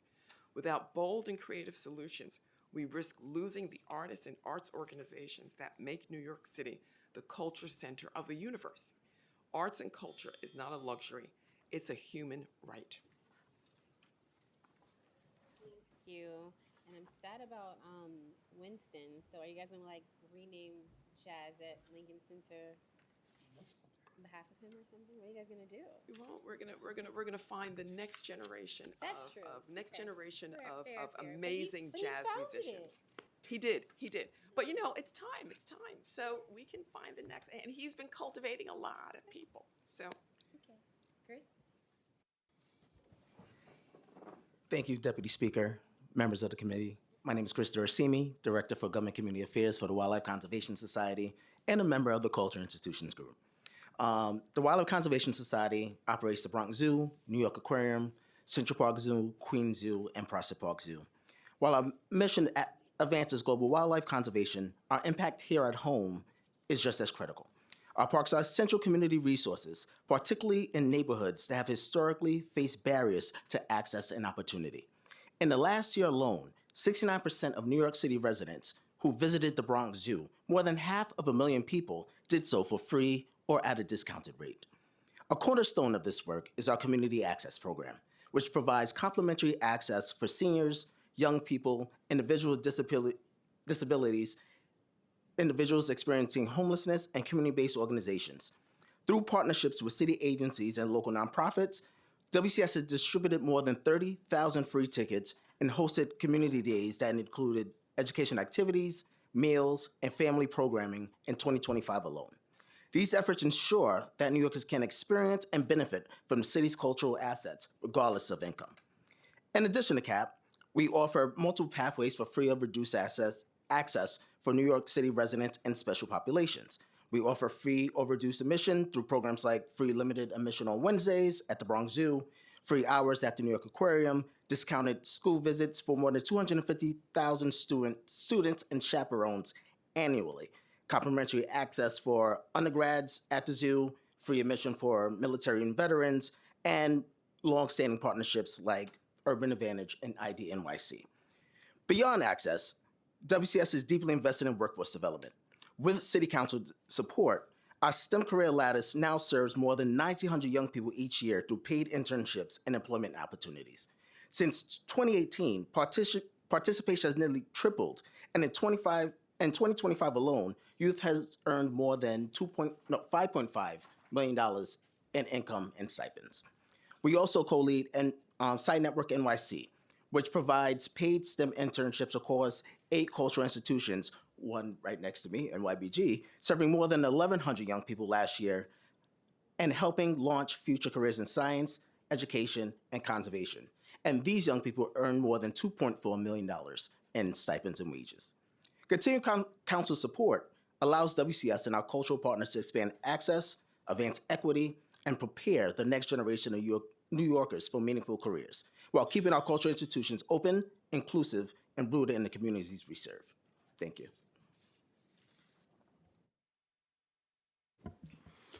Good afternoon, Madam Chair. I heard you recognize that there was not a Queens organization here, but I am proud to say that we are featuring partnership with Mr. Flower Fantastic right now, who is a Jamaica native and grew up there, and so he's featured at NYBG right now, so I won't try to represent him, but I just wanted to give him a shot. Very cool. I'm Aaron Boschka, Vice President of Government and Community Relations at New York Botanical Garden. I'm also the Bronx Vice Chair of the Cultural Institutions Group. My sincere thanks and appreciation to you, Chair Williams, especially as your appointment of chair of this committee and as Deputy Speaker. I'm sure this is a synergy that will benefit the community in ways that we have yet to even imagine, so congratulations on that. NYBG has been connecting people, plants, and the planet since 1891. We're rooted in the cultural fabric of New York City, from the heart of the Bronx, the city's greenest borough. For more than 130 years, we've invited millions of visitors to explore and enjoy the tranquil beauty of the Bronx. With 250 acres, NYBG is home to renowned exhibitions, immersive botanical experiences, books and manuscripts, arts and music, and events with some of the most influential figures in plants, in science, horticulture, and the humanities. NYBG continues to serve as an inextricable link between the plants and people and illuminates the importance of gardens to human health and the improvement of the city's quality of life. Quality of life may be one of the outcomes of a city that is truly affordable for all. Barriers like excessive rent, costs of child and health care, or stagnant wages are all diminishing qualities of life for New Yorkers and Bronxites in particular. It prohibits them from participating fully in the cultural life and vibrancy of New York City. Our public cultural institutions, as you've heard already, cannot solve all these complex matters on our own, but we do offset these chronic challenges head-on and mindfully. Here are 4 examples of how NYBG contributes. First, we provide affordable or free access to nature. Second, and if I may just finish 2 points, we've been building close to 600 units of truly affordable housing with our partners on Webster Avenue. We are doing capital projects that improve accessibility, and our quality of jobs, over 500 employees at New York Botanical Garden, 175 at DC 37. Thank you for this opportunity. We wouldn't be sitting here if it were not for the Council's restoration of funding to Department of Cultural Affairs this current fiscal year. Thank you.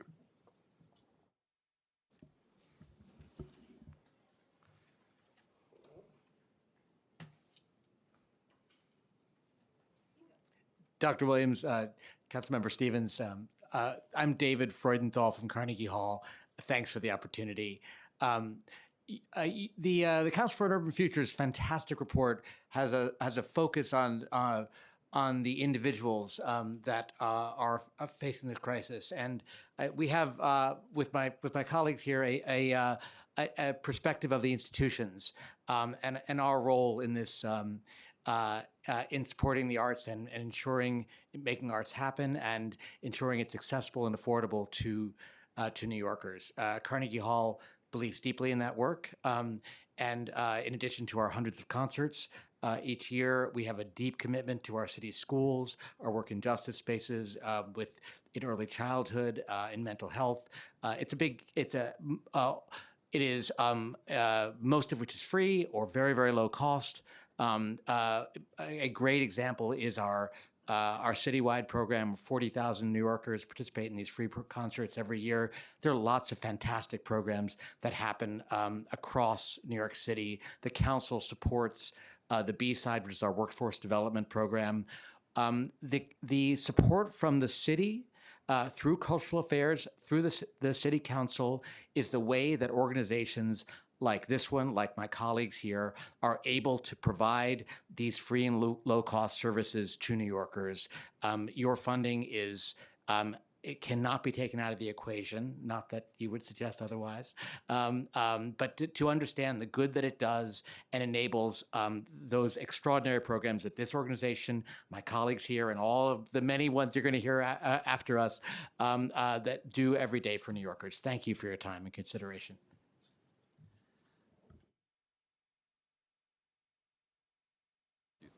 Good afternoon, Chair Williams and members of the committee. My name is Clemente Luna. I'm the Director of Institutional Giving at Brooklyn Academy of Music. In my role, I support our community programs, education initiatives, and education and evaluation strategies, all of which help us understand how we're showing up for our artists, audiences, and community. When we talk about affordability in New York, we're talking about equity. We're talking about who gets to stay and who gets pushed out. At BAM, we work with 7 unions every day, and we are deeply committed to fair wages and a well-supported workforce. But even when people are paid fairly, the cost of living in the city is forcing difficult choices. Artists, stagehands, teaching artists, and staff who once lived nearby are now commuting more than an hour each way or leaving the 5 boroughs altogether. That churn has consequences. Culture depends on continuity. Artists build careers over time. Institutions build trust over decades. Audiences grow through repeated encounters. When affordability breaks that continuity, the impact is lasting. This matters because arts and culture is not a marginal sector in New York City. Culture is part of our economic power and civic infrastructure. Today, the city's creative and cultural industries employ more than 326,000 New Yorkers across the 5 boroughs. Before the pandemic, the sector generated roughly $110 billion in economic impact and supported about $30 billion in wages. Nearly 6 years since the pandemic began, the sector remains about 6% below pre-pandemic employment levels, with particularly sharp losses among dancers, actors, and musicians, the very artists whose careers depend on proximity and community. Private and public support for the arts has been in decline for decades. In response, there's often been an implicit expectation that cultural institutions should simply change their business models to survive by relying on more heavily on earned revenue or exclusivity. When culture is forced to operate primarily on a market logic, art becomes more expensive to make and harder to access. Artists without independent wealth are pushed out, audiences narrow, and cultural institutions are asked unintentionally to become complicit with the affordability crisis. At BAM, we believe that art is a public good that belongs in everyday life, not a luxury reserved for the few. Each year, we serve thousands of New Yorkers through free programming. Our Senior Cinema is a monthly film series that offers thousands of older New Yorkers an opportunity to get together and experience film for free. Through Dance Africa, our longest running program, which celebrates its 50th anniversary next year, more than 40,000 people gather at our free outdoor bazaar, drawing communities across the 5 boroughs and broader tri-state area. Dance Africa is a living example of cultural continuity, intergenerational, community-rooted, and deeply New York. If New York is to remain a place where culture is made, not just consumed, affordability must be treated as a cultural policy. That means stable public investment, support that keeps pace with real costs, and alignment between cultural funding and housing strategies. Because equity in the arts isn't just about access, it's about who gets to stay long enough to help shape our shared civic life. Thank you for your leadership and for this opportunity to share what we see every day. Thank you. And I participated in Dance Africa since I was a child, so I love Dance Africa. So just a question, you all don't have to answer, but before I dismiss you, do you have any initial reactions to the report by the Center on Creative New York? And do you have any specific actions by DCLA or the council that you think would have the greatest immediate impact on affordability for the artists, but also the cultural institutions? If you have nothing, that's fine because there's tons of people after you. But I do want to also just offer that question to each panel. I think reintroducing the bill that would really sort of ease the pathway for the building of affordable housing for artists, I think that would be really, really important. That's something that we've been talking about a lot at Lincoln Center. One of many. Madam Chair, in our experience of partnering on affordable housing in the Bronx, one of the efforts that we explored was preferential option for artists. And my understanding is that at the time, HPD was not allowed to even give preferential option for community board members. And so obviously there's some sort of policy legal mechanism at work, which I think was referenced by previous speakers, that needs to be further explored. But there was certainly a desire for us to sort of do artist community, and it was just not something that could be considered at the time for whatever regulatory reason. And I just want to add, continuing investment in workforce development initiatives like Sign Network will be beneficial for young people and the next generation of conservation stewards and science professionals. For a lot of these young people, these are their first jobs and opportunities. And the council has been really been a keystone in starting those careers. And so I think continuing investment in initiatives like those will be helpful. Yeah, I'll underscore Chris's point there. It's about the other side of the equation of affordability is, it's jobs, access to, and the work that the council has supported in finding the pathways to good paying jobs is so key.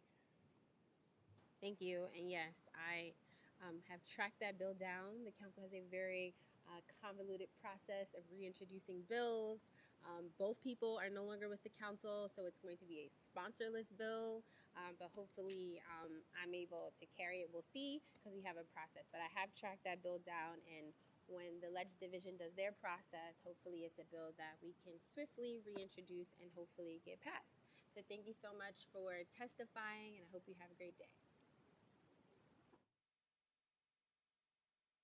Oh, and just on time, the borough president has walked in.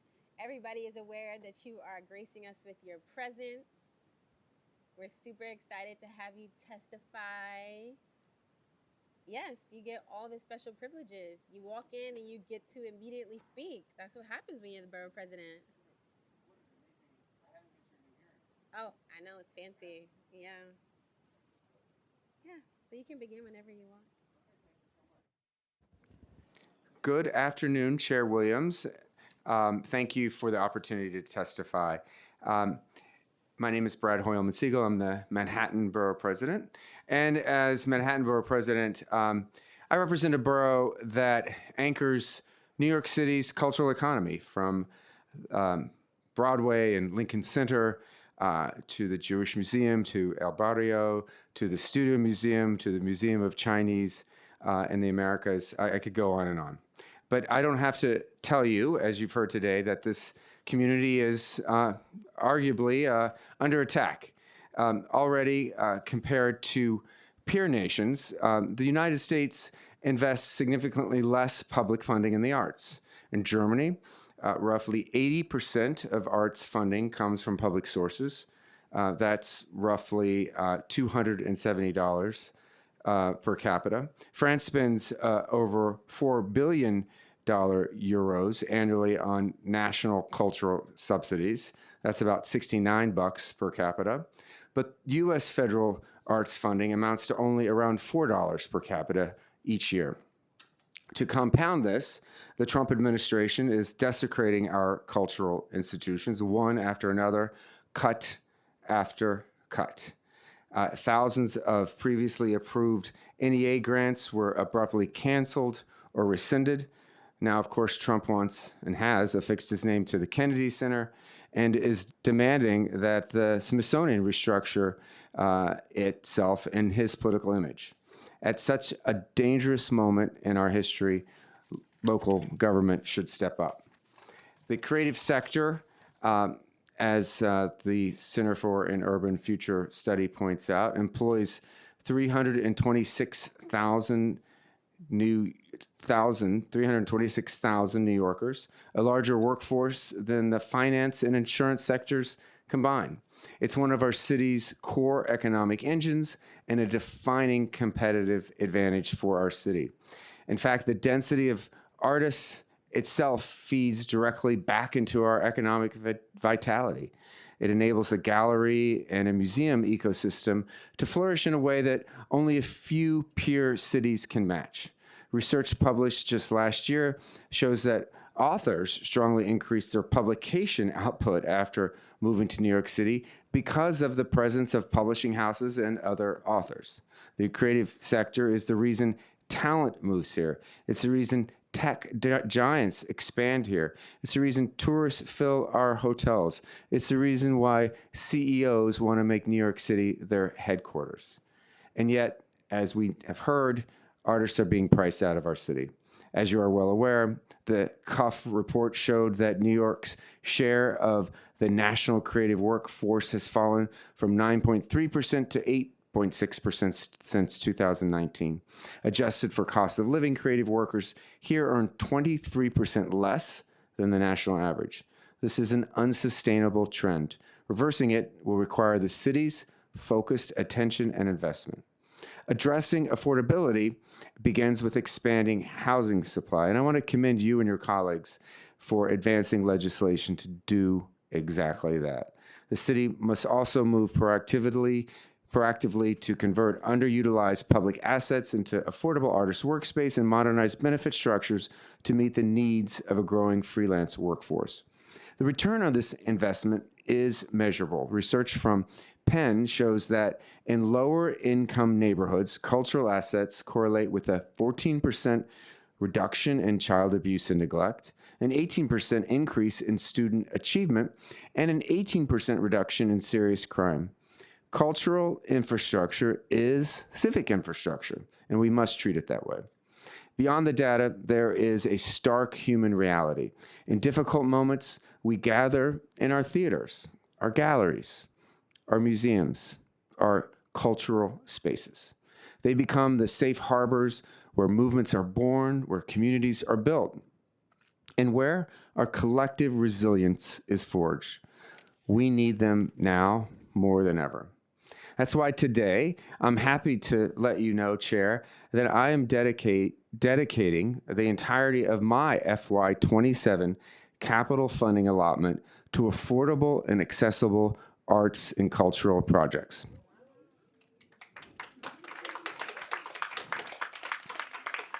We're calling this initiative the Manhattan Multiplier for Arts and Culture.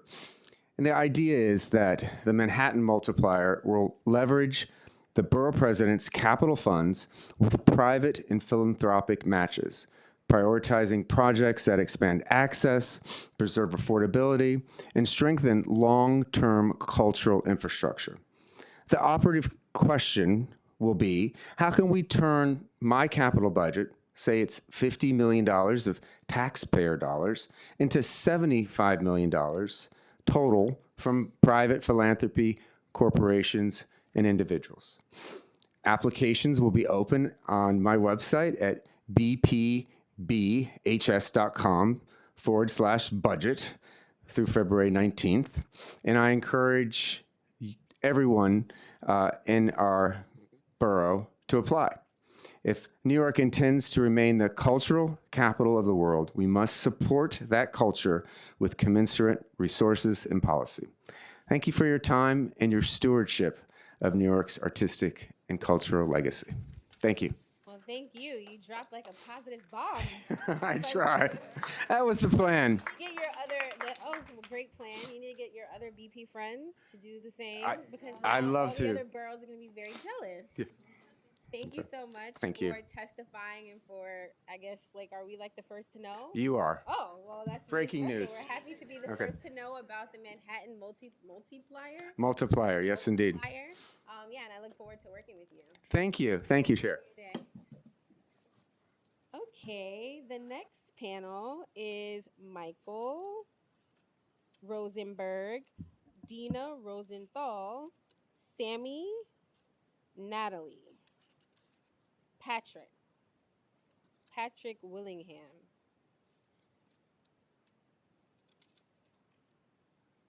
Sammy Schumans. Did I say that right? From Flushing Town Hall.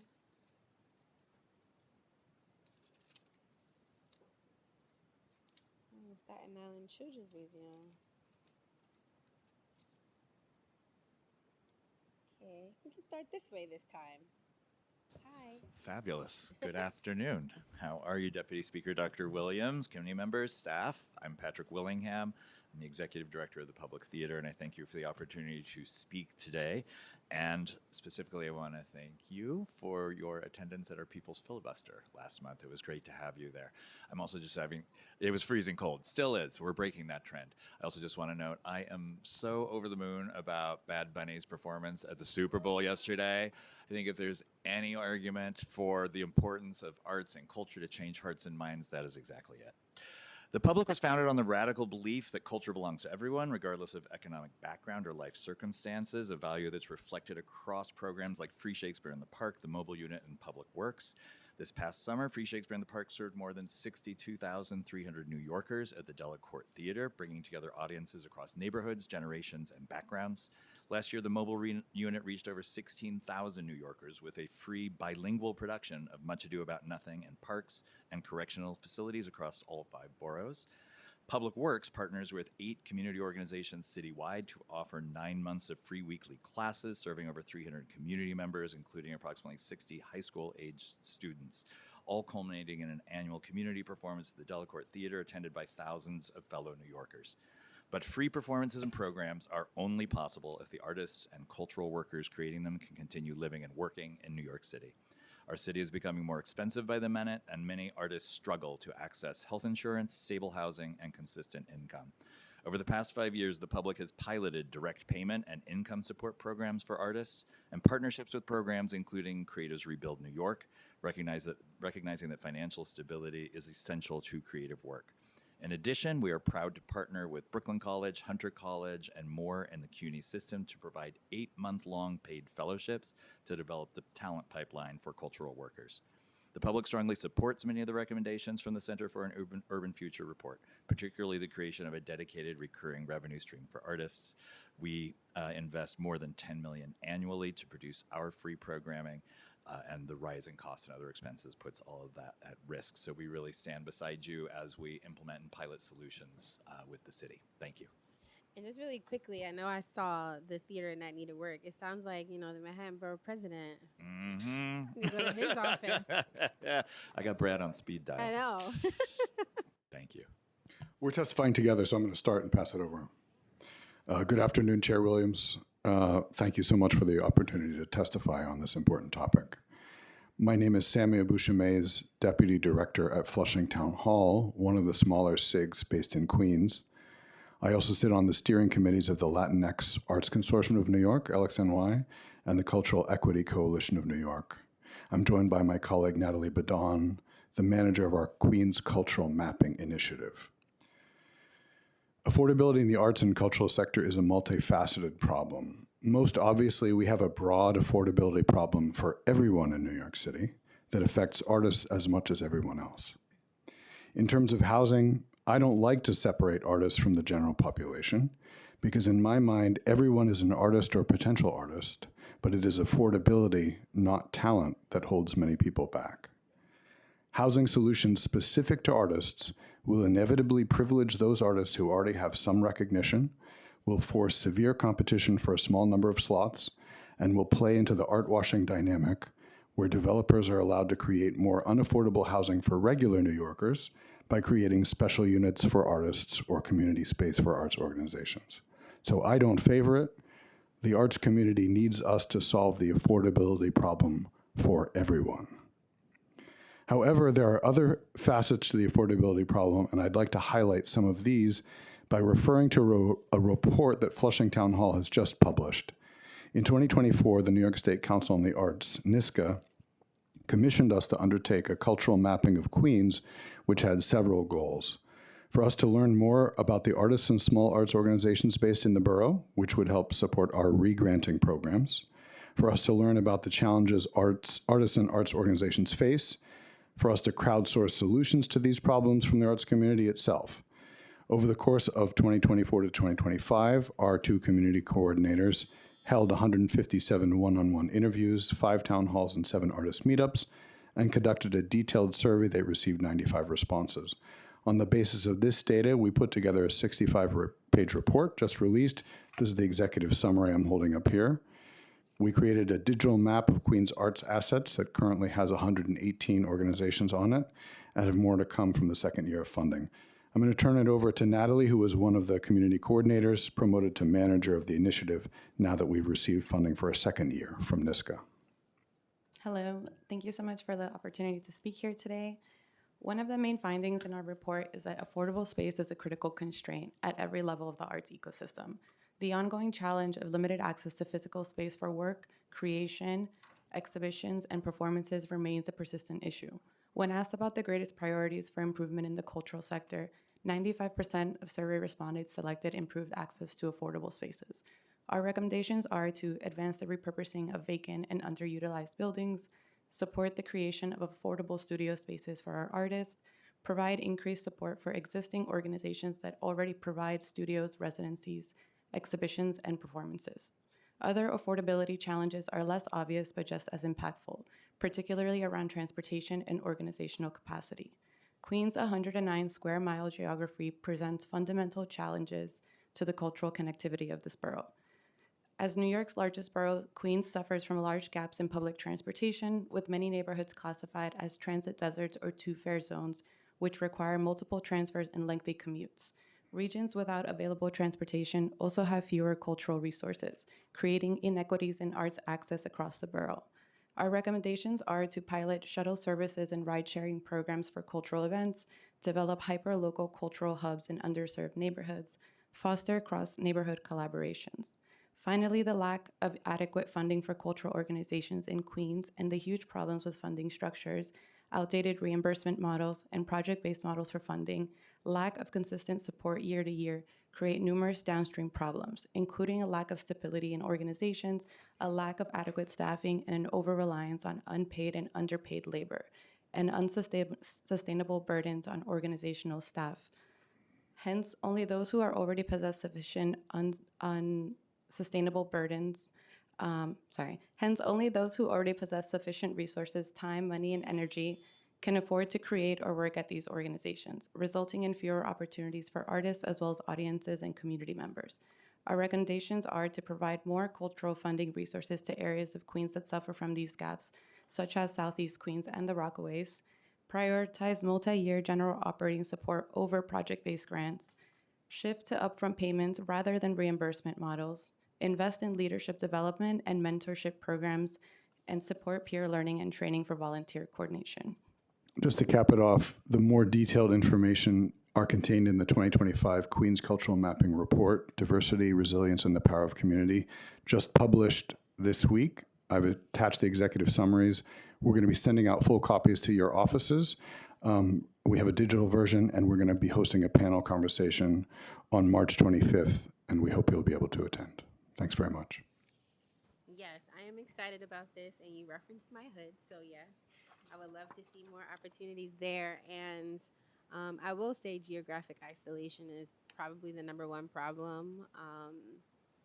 Many artists from Southeast Queens have to travel outside of the borough or outside of the community, especially when they get to a certain place in their career.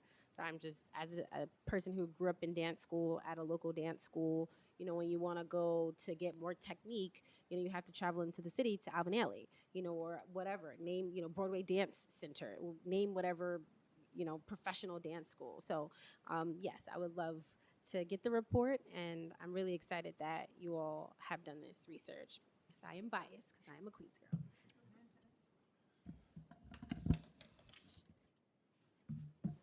Hello, my name is Mike Rosenberg, and I'm the CEO of New York City Center, Manhattan's first performing arts center, and home to the Fall for Dance Festival, the Tony Award-winning Encore series of musical theater, Manhattan Theater Club's off-Broadway performances, Alvin Ailey American Dance Theater of Harlem, Ballet Hispanico, and many more.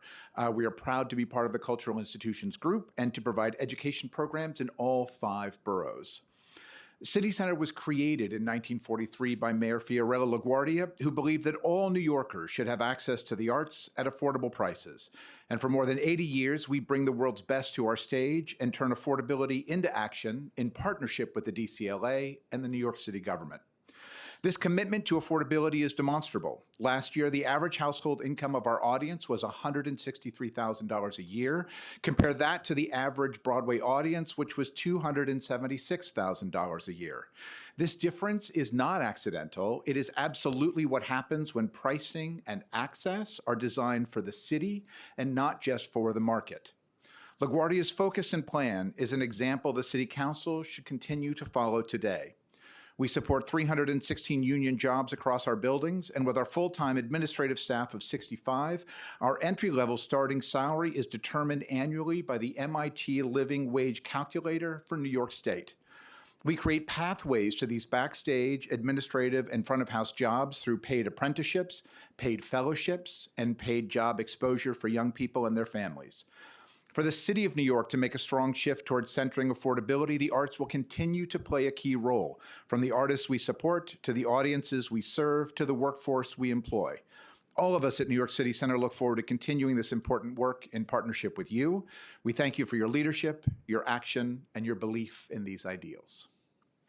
I do believe in them. As you know, every year I go to City Center to see Alvinelli ever since a child, and even when it was at Lincoln Center for a bit. So yes, I do believe in it. Hello. My name is Dina Rosenthal. I'm the Executive Director of the Staten Island Children's Museum. And I first want to start off with talking about what is a children's museum and why do we matter? Children's museums introduce children to culture not just as something to look at, but as something they actively create. At the Staten Island Children's Museum, children learn through hands-on interactive play that helps them understand the world around them. That learning looks different at different ages. It can be something as simple as realizing insects aren't something to be afraid of, or as complex as understanding how green screen technology works. Children create visual art, explore movement through dance and performance, make music, and engage in collaborative play. These experiences build curiosity, confidence, and problem-solving skills early when it matters most. For many families, a children's museum is the first stop on the cultural pipeline. It's where children learn that museums, arts, science, and civic spaces are places where they belong. The Staten Island Children's Museum serves working families. 90% of our audience coming from Staten Island and Brooklyn, mirroring Congressional District 11. About half of our visitors are families coming on their own time, and 40% are school children who rely on us during the week through school visits and after-school partnerships. As this administration focuses on affordability and supporting working parents, the Children's Museum already functions as a trusted partner. This weekend, we hosted the largest pre-K enrollment fair in New York City, serving more than 1,000 families for free in collaboration with nonprofit partners and city agencies to sign up kids for pre-K. Families show up because they trust the space, and the city succeeds because it's where families already are. We also partner with New York City Emergency Management to host the citywide kickoff of National Preparedness Month, helping families prepare for emergencies in ways that are practical and designed for children. We are affordable, easy to access, and open when working families need us. We are not just a cultural institution. We are a partner of the city's family support infrastructure. And I'll stop there. Thank you. Yes, and just to be consistent, if anyone has any initial reactions to the report by Cuff or anything that you think the agency or the council can do immediately to address the affordability crisis. I'll just say right off the bat, it was mentioned that our cultural sector is only 0.25% of the city's budget, and for many years people have been calling it for maybe 1% of the city's budget. Our cultural affairs budget should be over $1 billion, not $250 million. That's the first thing we should do. There's a lot of underserved areas of the city where new investments would trickle down to smaller arts organizations, to artists, and to cultural workers. And so the city, as an investor in jobs and artists with more resources, would do a lot.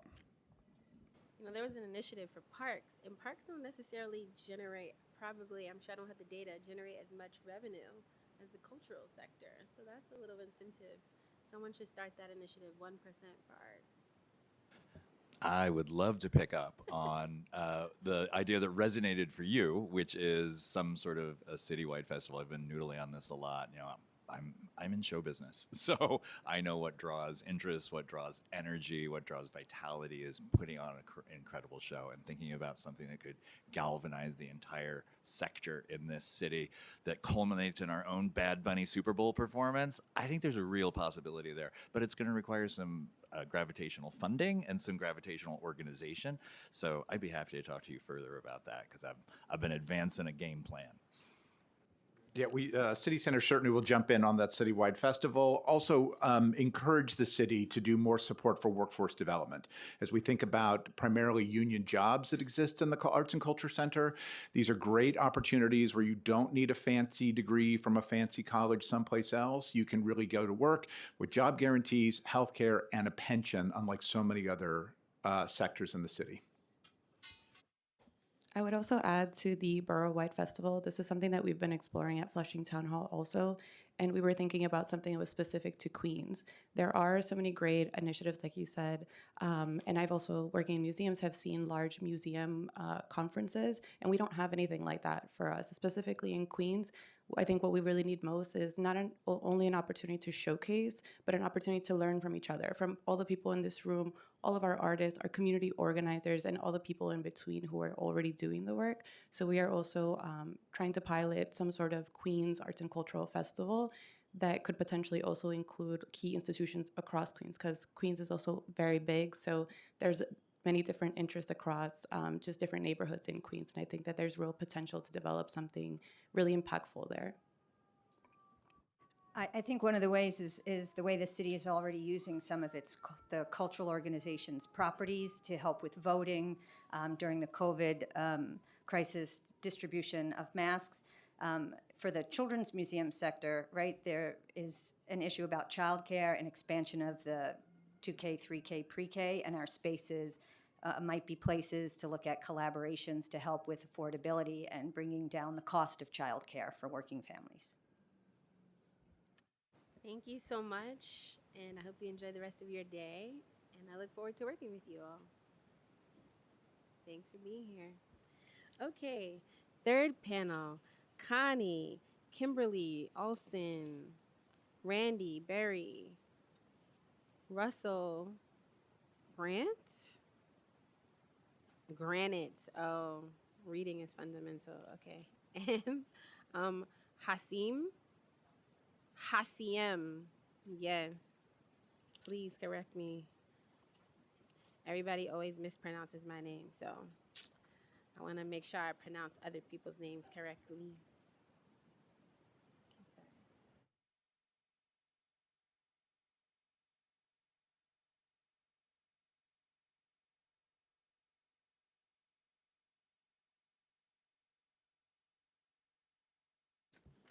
Good afternoon. I'm Russell Granite, President and CEO of the Tony Award-winning New 42. We'd like to thank New York City Council and the esteemed committee for your efforts in supporting arts and culture organizations like New 42. Driven by the belief that access to the arts is a human right, New 42's mission is to make extraordinary performing arts a vital part of everyone's life from the earliest years onward. But the rising cost of doing business in our city makes this work more difficult every year. For New 42, for our fellow arts and cultural organizations, and for the many artists who ensure our city remains one of the cultural capitals of the world. At New 42, raising costs have made it increasingly difficult to curate a season that both excels in quality and in reflected that the broad interests of New York City families. Our 2025-26 New Victory Theater season has a budget of $3 million. With rising costs, the season is presenting 7 fewer shows and over 14 fewer weeks than before the pandemic. That translates to fewer families attending our shows, fewer students' field trips to our 150 school partners, and less work hours for 60-plus high school and college students who make up our front-of-house staff, and less opportunities for our 50 teaching artists.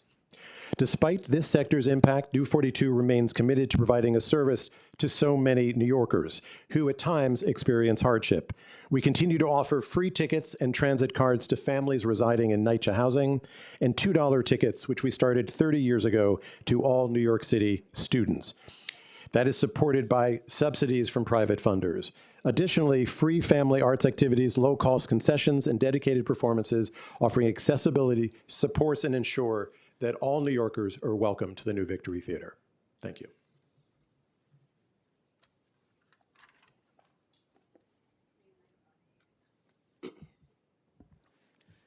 Hello, Hasia Mohammed, actor, teaching artist representing the New 42. Rising costs in rent, healthcare, and insurance are also challenging artists' ability to continue to call New York City home. Teaching artists, like me, are often faced with the narrative, if you love what you do, then the pay should come secondary. Yet, artists are needing increasing financial support to remain in the city. The New 42 is committed to ensuring a thriving future for its teaching artists by providing competitive, livable wages, investing nearly $800,000 annually in salaries. In a recent survey, many teaching artists attributed the New Victory Theater's competitive compensation, flexible schedule, and creative community with providing the support necessary to pursue the arts as a viable livelihood. One shared, New 42 understands the demands of being a teaching artist, needing to work while wanting to create and share those creations. New 42 has also attempted to secure artists access to healthcare benefits and subsidies towards insurance premiums.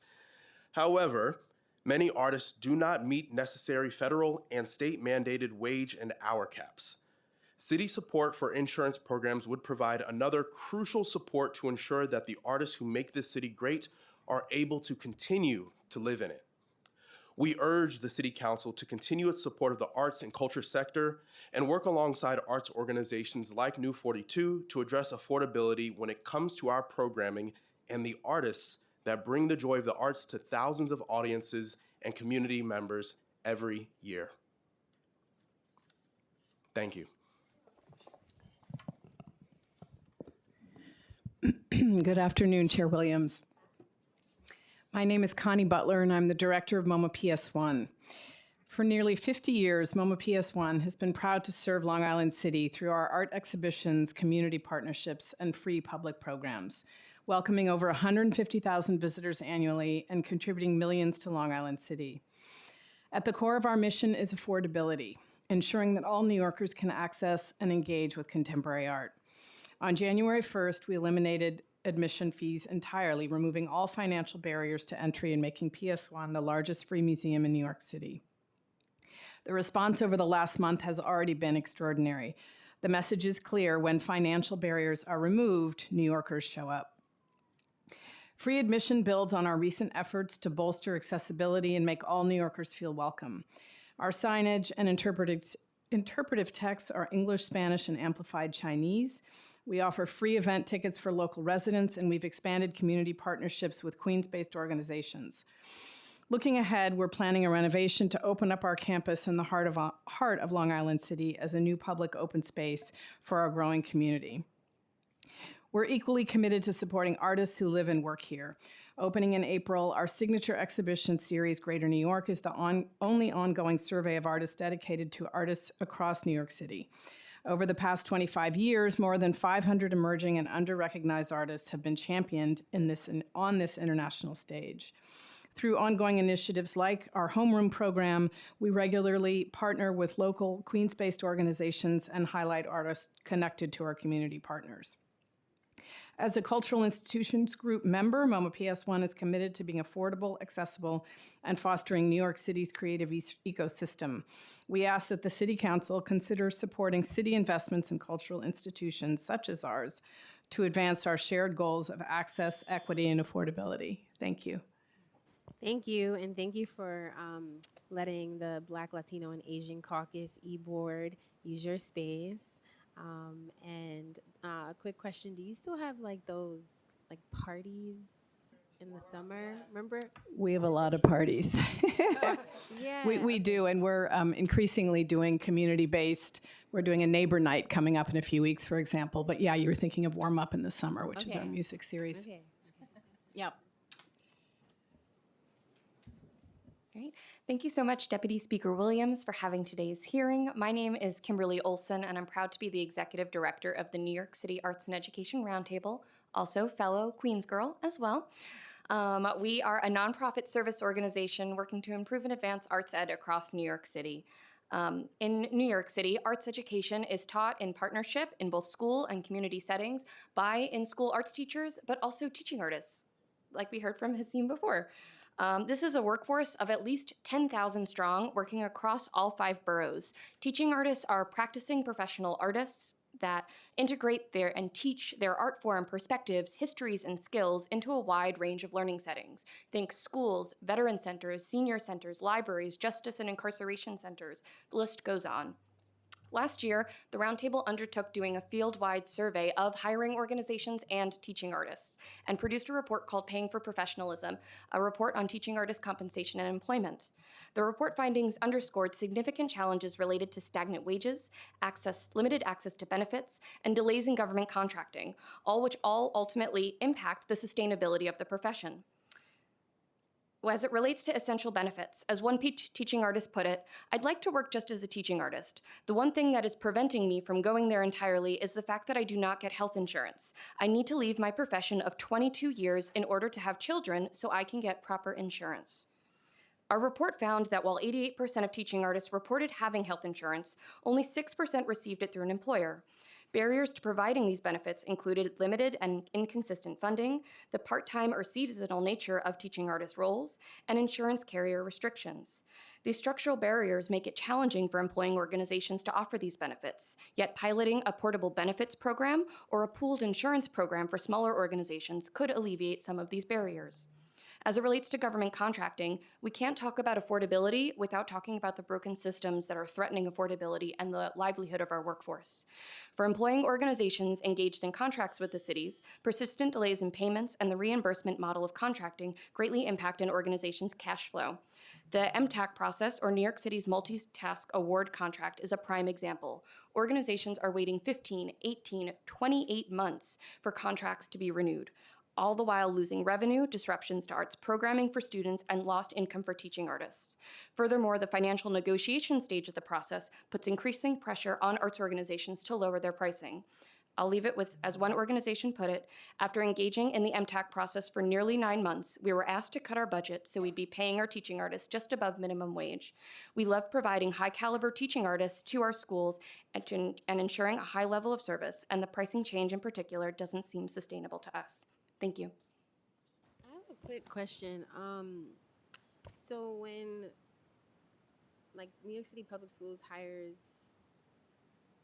teacher artists, are you saying they're not awarded the same benefits as, like, teachers that teach English?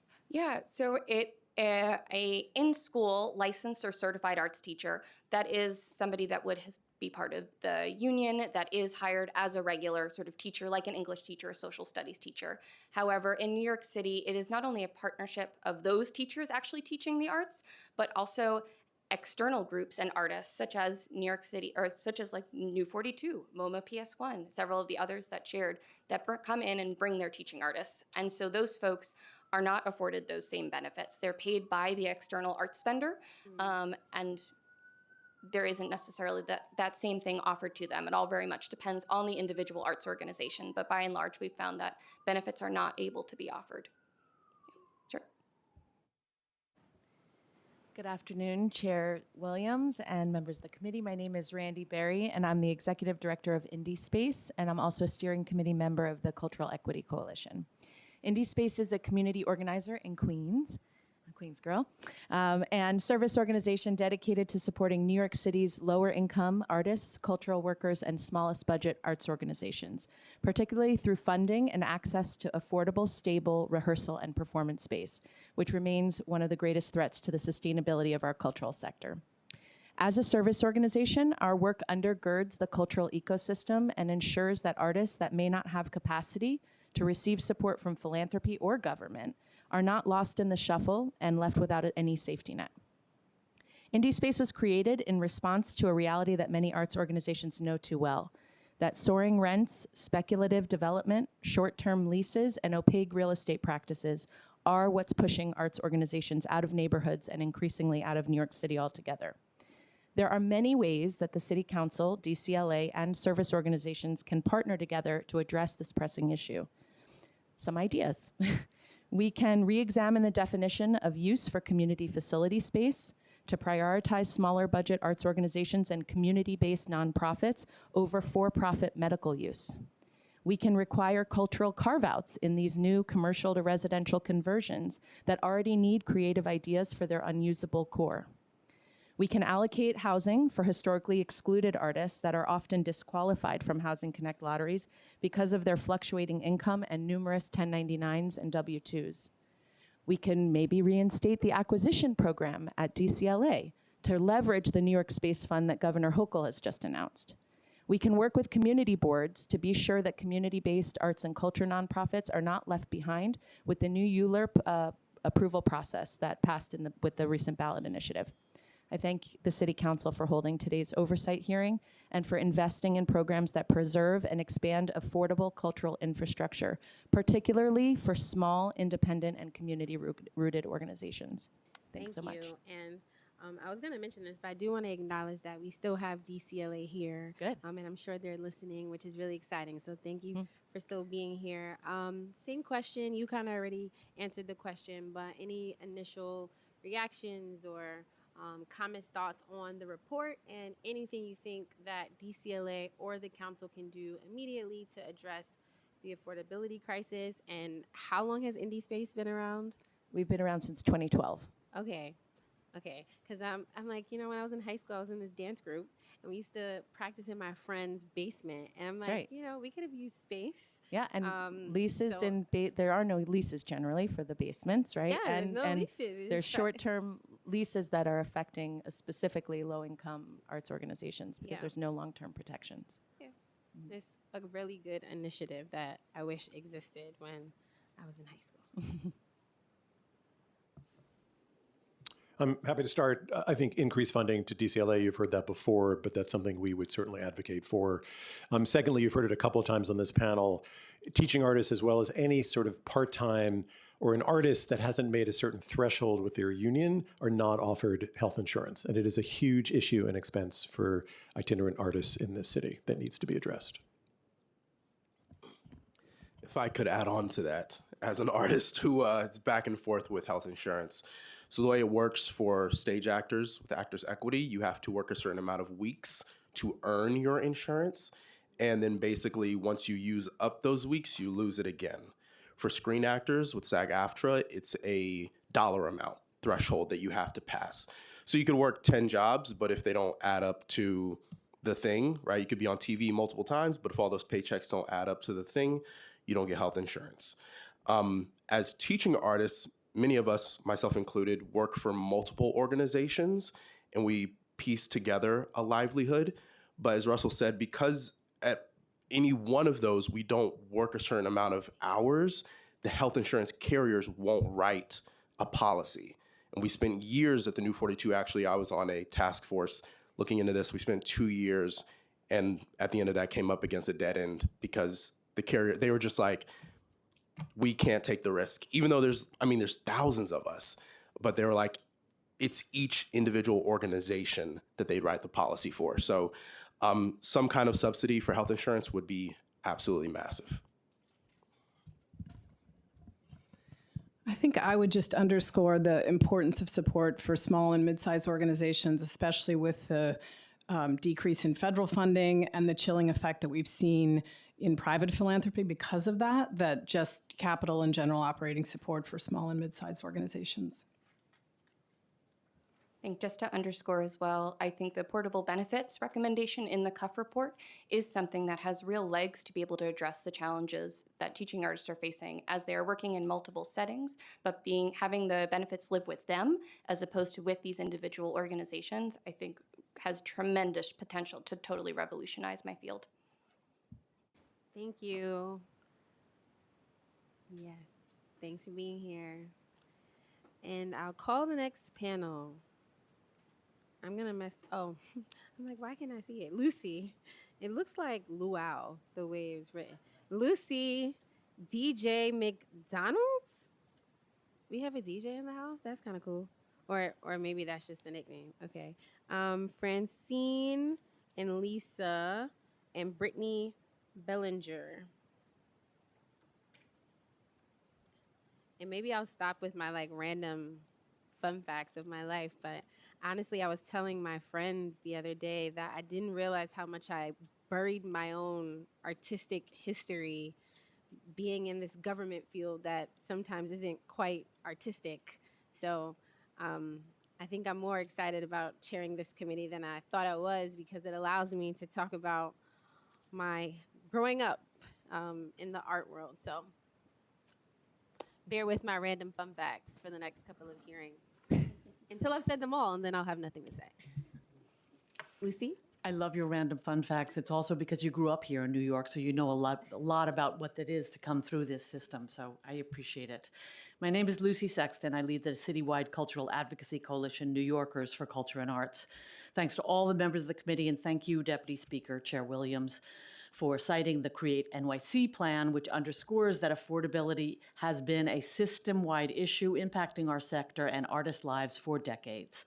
I'll start with cultural organizations. This year, the Cultural Development Fund of the Department of Cultural Affairs funded many new organizations, but did so at the cost of cutting and zeroing out many cultural organizations that have been long funded and have provided valuable programming to New Yorkers.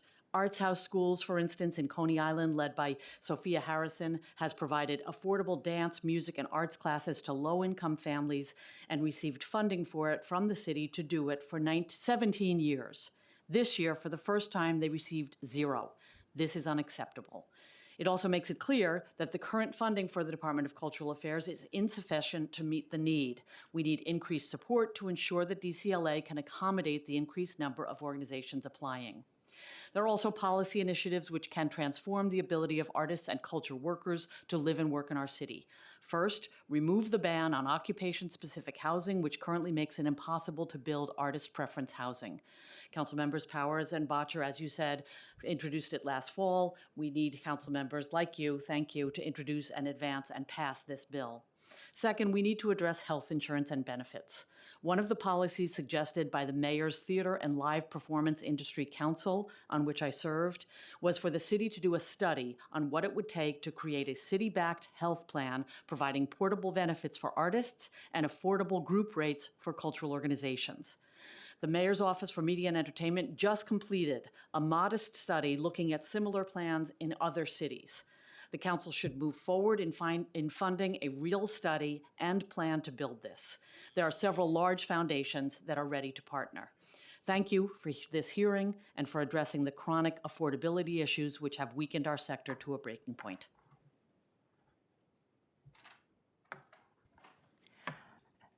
I'm Fran Garber Cohen, president of Regina Opera Company in Brooklyn, Sunset Park, which has offered year-round, fully staged operas and ticketed and free concerts in Southwest Brooklyn for 56 years. At these performances, thousands of Brooklyn residents, especially senior citizens, they meet other music lovers. They get out of their home. They combat the scourge of loneliness and feelings of isolation. For them, music is medicine, but this medicine is getting more expensive every month. Attendance for the ticketed events and the resulting income is decreasing, while attendance at our free events is increasing. As a result, we are presenting more events, spending more of our funds to accommodate the needs of these senior citizens and other low-income people. We represent the rest of the cultural sector of New York City. People who attend our performances feel better after the shows, but our musical artists are suffering. They no longer have a place to live and work. They can't afford the rent, cost of lessons, coachings, rehearsal, studio rental. So they move out of the city. Our stage director, Brooklyn resident, long-term, moved to California to live with family members since the costs of rent, food, and insurance were becoming unmanageable. Some of our singers also moved to New Jersey, to Suffolk County, upstate rural areas where rent is less. This is loss to New York City economy because they are now spending their dollars elsewhere. Investment in the arts is an investment in New York City. Thank you.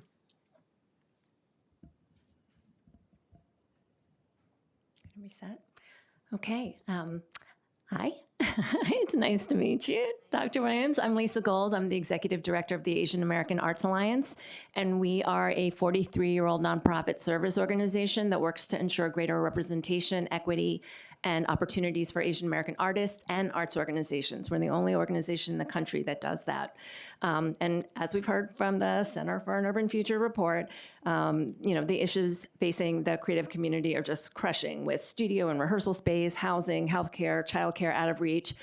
How are artists supposed to survive? Now, add on top of that limited English language proficiency and racial bias, and it becomes almost impossible. So in the AAPI community, 1 in 4 New Yorkers live in poverty. That's nearly 2 times the rate of white New Yorkers. And 48% have limited English skills, making it even harder for them to access the help that they need. So Asian Americans, we make up 18% of the New York City population, and almost 47% live in Queens.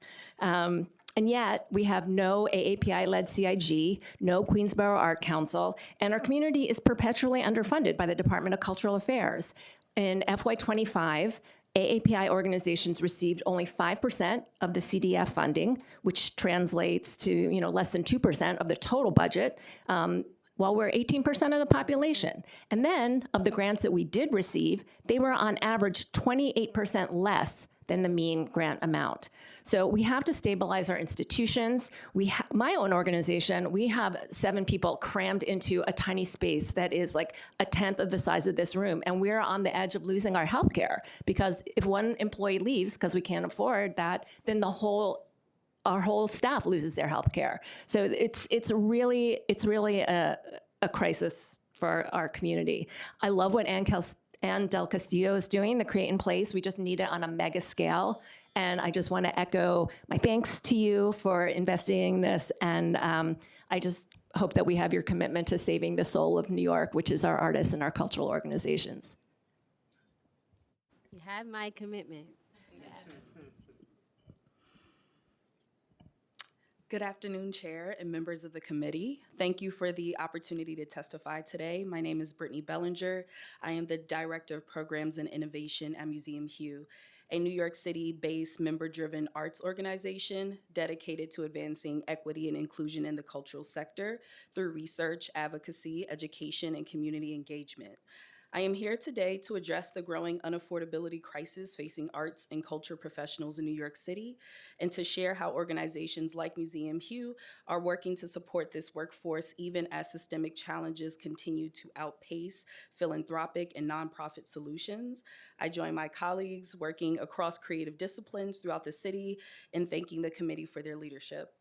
Arts professionals are essential workers in New York City's cultural ecosystem. They are educators, curators, preparators, teaching artists, designers, conservators, administrators, and cultural workers whose labor sustains museums, galleries, libraries, community arts organizations, and creative small businesses across all 5 boroughs.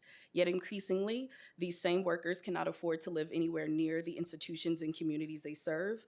At Museum Hugh, we see this crisis firsthand. Our work centers arts professionals of color who are historically underpaid, underrepresented, and most vulnerable to displacement.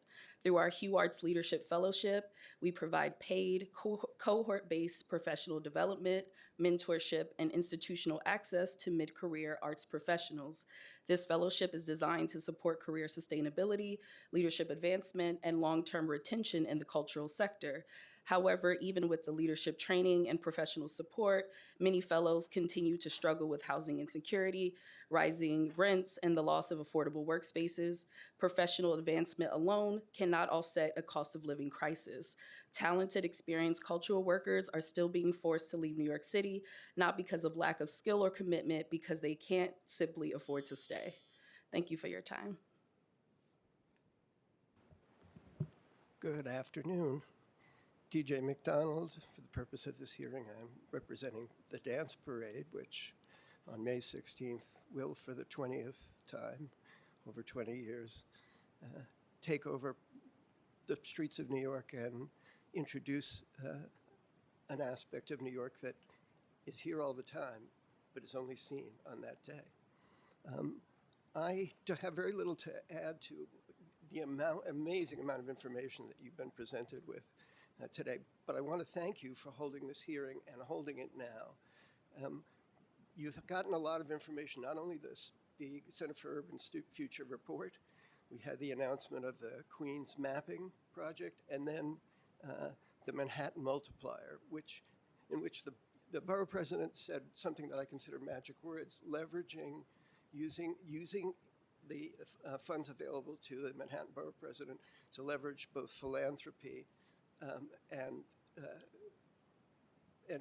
the private sector. So and that would, I hope, be in pursuit if we did it on a citywide basis.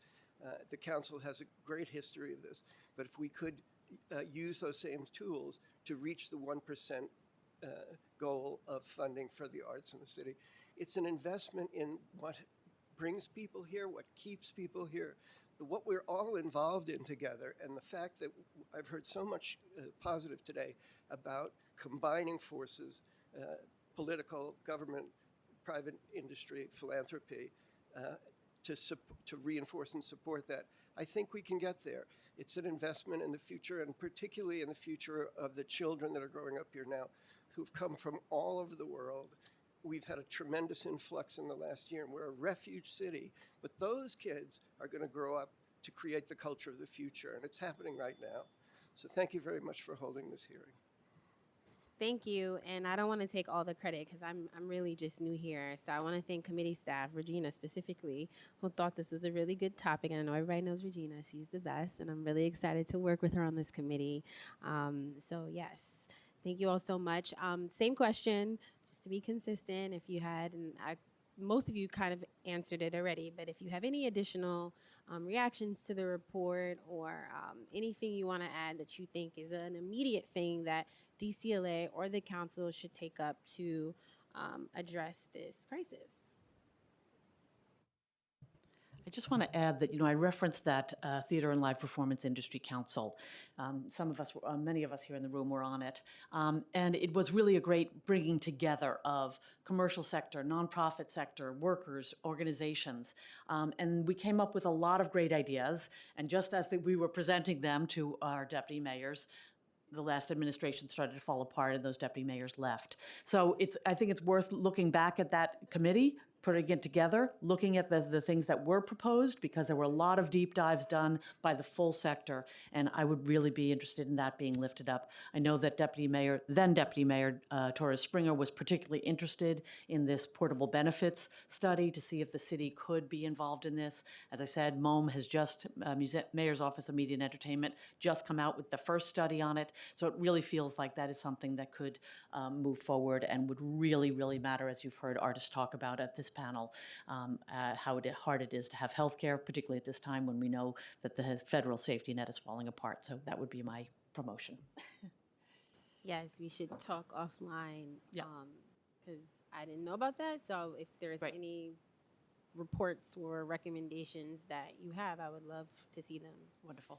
And we really should start this serious 1% campaign, because I'm telling you, I didn't know that the cultural community was saying this, because parks, I know about parks and their 1%. They're very serious about the parks, all the parkies, but you should do it. They stole our idea, but it's still a good idea.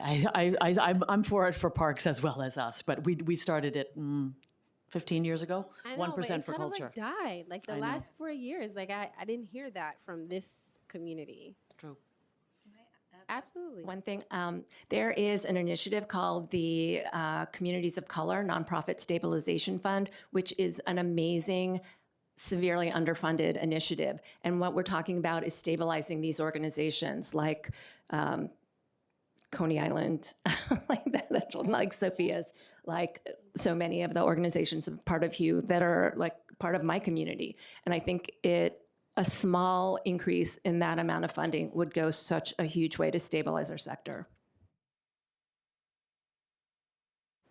Just in direct answer to the question that you've been asking all day, I really was impressed, and if we went back over the transcript, Eli's emphasis, the way that because the report lays out specific discrete things, but he wove them together in a way that I thought gave a sort of flight path for entry into some of these areas where they're working together. That's the only thing. That's my opinion. I will just add that in terms of artist housing, and should it be artist preference or not, there's many historic labor housing developments that were built in this country, 50 years ago. We are the union, we are the labor union of one of the main industries. So making it a place where your workers can live has some history to it in terms of the labor movement. Well, thank you all so much. People have been asking me what my goal is, and I truly want to learn from all of you because, as I stated, I am new here. Even though I have grown up in the arts community, living in New York City, just being aware of like the issues and the history is something that I really want to spend time learning over the next couple of months. So please feel free to educate me, correct me, because I really do want to understand, again, where you've been and where we're trying to go. So thank you all so very much for being here. Okay, next panel, Jesus. Rasa. I feel like I messed that up. Please correct me. What is it then? Rasul. Muhammad. Jermaine Smith. That's an interesting spelling. Who's Jermaine? You? Oh. Of course it's you. With the spelling.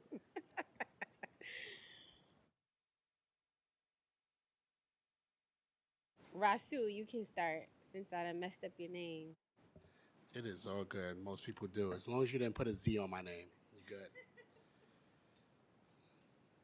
Good afternoon, Ms. Chair and Deputy Speaker. Congratulations.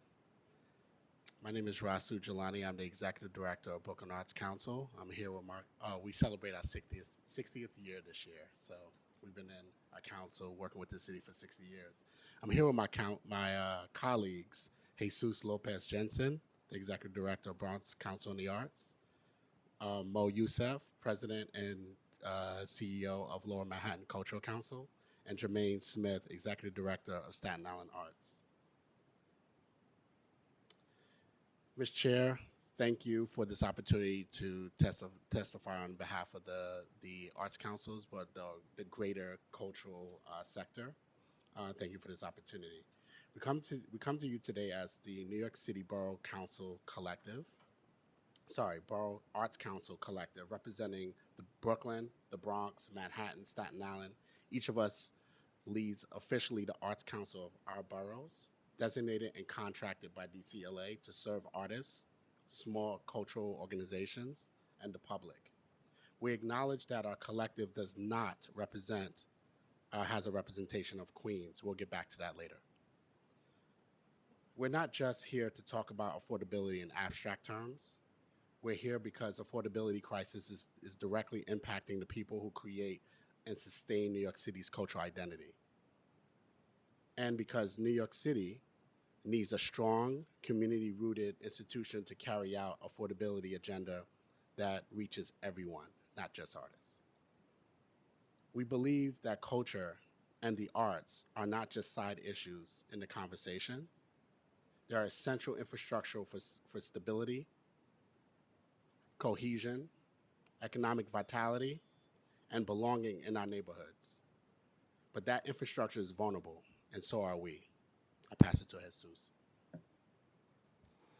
Good afternoon, Deputy Speaker. Thank you so much for the opportunity. Jesus Lopez Jensen, Executive Director at the Bronx Council on the Arts.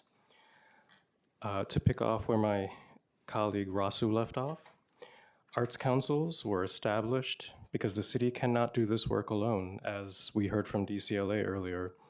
We serve as trusted intermediaries between artists and city systems, especially for those historically excluded from public funding. Each year, we re-grant millions of dollars, directly support thousands of artists across the boroughs, and amplify impact through the cultural programming these artists bring to their communities. We're not just re-granters, we're service-based institutions that provide one-on-one technical support to thousands of artists each year, conduct multilingual outreach, process microgrants faster than city systems can, advise on compliance, access and eligibility, coordinate cultural emergency response, for example, the Red Hook Fire Fund in Brooklyn, partner with city agencies to embed artists in public housing, elder care, schools, and more. Over the past 2 years, we've built a formal cross-borough collective. We meet twice a month, strategize together, and recently held a 3-day retreat with DCLA, Nycc, and private funders to align around shared goals.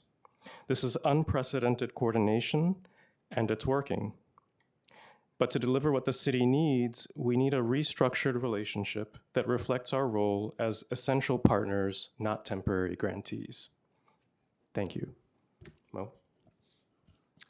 Great. Thank you, Chair Williams. My name is Mo Yosef. I'm the president and CEO of LMCC, the Lower Manhattan Cultural Council. We were established in 1973, but since 1983, we've been the trusted partner of DCLA to do granting for all artists in the borough of Manhattan. As the Arts Council's collective, we see the same systemic pressures across every borough. Artists facing housing insecurity, mounting debt, and the constant financial instability of working without benefits or a reliable safety net.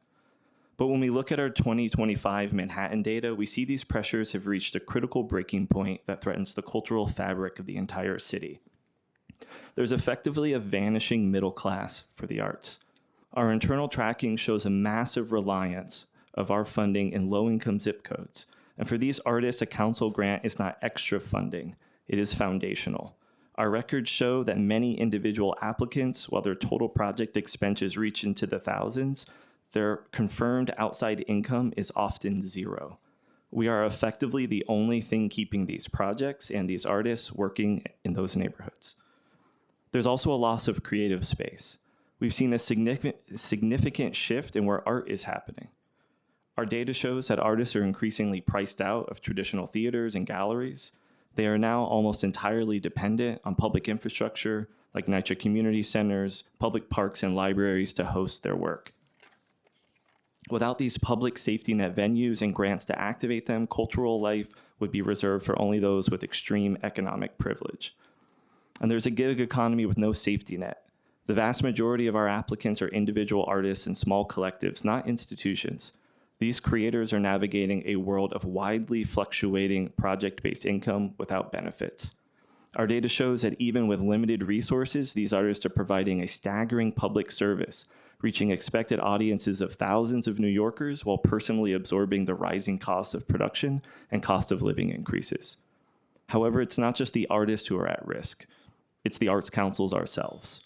We cannot effectively anchor the city's creative workforce when we cannot be guaranteed multi-year regranting contracts or increases in admin support, leaving our own operations a state of constant uncertainty. I'll pass it to Jermaine.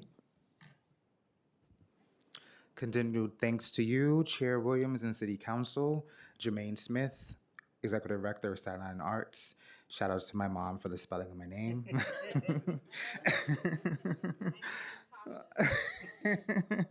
City Council members, now that you have learned a bit more about our purpose, power, and plight as your borough arts councils, we invite you into partnership with us and the Department of Cultural Affairs.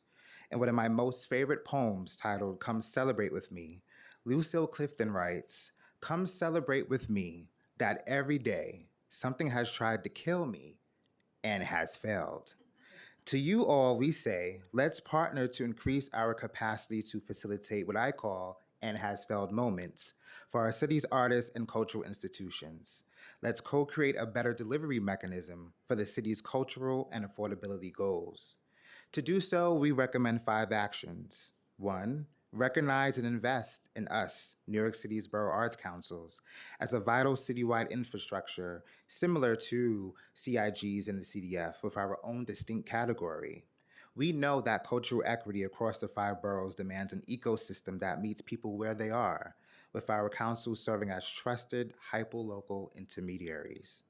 2, provide multi-year contracts of 3 to 5 years, or a dedicated baseline allocation in the city budget for each borough council. 3, ensure that these contracts include operational funding beyond regranting for line items such as staffing, community outreach, compliance, navigation, and multilingual services. 4, Resolve the disbursement timeline of city funds. Late allocation of city funds may force council to take bridge loans, effectively making us lenders to the city. This is unsustainable and creates additional financial risk. And 5, allow us to maintain access to the CDF and other competitive funds while we build structural stability. And finally, we call on the council to resolve the vacancy in Queens, which remains without a Borough Arts Council. We've been holding space at our table for our missing partner. This absence weakens our collective capacity and thus weakens the city's delivery ecosystem. We say, let's fix that together. In closing, we are proud of what we built across the boroughs. We're committed to the city and the artists. Well, that's not our fault. We have nothing to do with that. We're committed to the city and the artists who bring its neighborhoods to life, but we cannot keep operating from a place of precarity, patching together unsustainable budgets to deliver essential services. If the city wants a serious affordability strategy, it must invest in the cultural workers at the center of it and the borough arts councils who support them. We are here, we are organized, we're ready to partner with you, DCLA, and with other communities for the long term, not just for the now. Thank you. Thank you. So same question. Any comments, thoughts about the report, and anything you think we can do immediately in the council and DCLA to address the issues that you all flagged? One, I think that was interesting to me. I didn't really know that is because you are kind of the grand tour pass through. That's very interesting how it doesn't seem sustainable, so it also causes issues for you. But we're asking you to kind of re-grant, so that was illuminating for me. But anything else you think we should immediately fix or change? I mean, how much time do we have? I mean, you want to be kind to your other artists and cultural friends, but Well, I mean, we talk about this every other week. Yes. And I think the blueprint's in here, and what Jermaine said, really, Yeah, it's on the second to last page, yep. Yeah. So in addition to those, I mean, I'd also add this seems to be a moment of imagination for this administration and this cultural committee in this city. And so for us to imagine a different way that we can do this, there appears to be a lot of precedent, a lot of rigidity in how funds are distributed, right? Project-based support. Let's fund the artist. Let's fund the human being and not necessarily the project or the outcome of it. I think artists will make work regardless. And so when you're hearing about portable benefits and housing security, these are things, access to healthcare, these are things that are really important. And these are things that the councils, because of our trusted relationship with the individual artist, will say that we are the mechanism that serves the individual. We have the access to the individual, and we've built the trust over decades. And so let us be a partner in that. I will add that, amongst the 4 arts councils, and we can project the impact of Queens as a council, circulate about $8.5 million in re-granting money amongst the 4 councils. If you add Queens, that's $10 million, right? So that's a lot of money to trust arts councils without putting a ring on it, right? So we need to really figure out. Yeah. So it's an informal relationship that needs to be consummated. So I say all that to say, like the CIGs, the arts councils, and work that we do, we are responsible for our own overhead, but we're doing the work for the city. So some of our overhead should be covered, and that's one of our recommendations. We can talk to you in detail what that looks like. And the other thing I would say is the artists are at the center of the Venn diagram of inaffordability, right? So if you look at housing, if you look at food access, if you look at equity rights, if you look at immigrants' rights, artists are at the center. And in fact, most of the time they make work around that, and we support them, right? So I think this is an opportunity to bring artists at the center of the issues, whether it's crime or housing, artists are still facing that. Thank you. And I'm from Springfield, Queens, by the way. Your taps. What'd you say? And I'm from Springfield, Queens, just so you know. Oh, by you're the way. from Springfield. Yeah. Oh, okay. But you representing Brooklyn? You know, Nas has a line. He says, "Queens runs Brooklyn." Just so you know it. Yeah, it's true. If you look at hip hop, Queens was really, the business behind all hip hop. Even though they had the artists, we actually had the business. So it's a good line from Nas. Oh, I know. Sorry. Borough Wars. Thank you so much.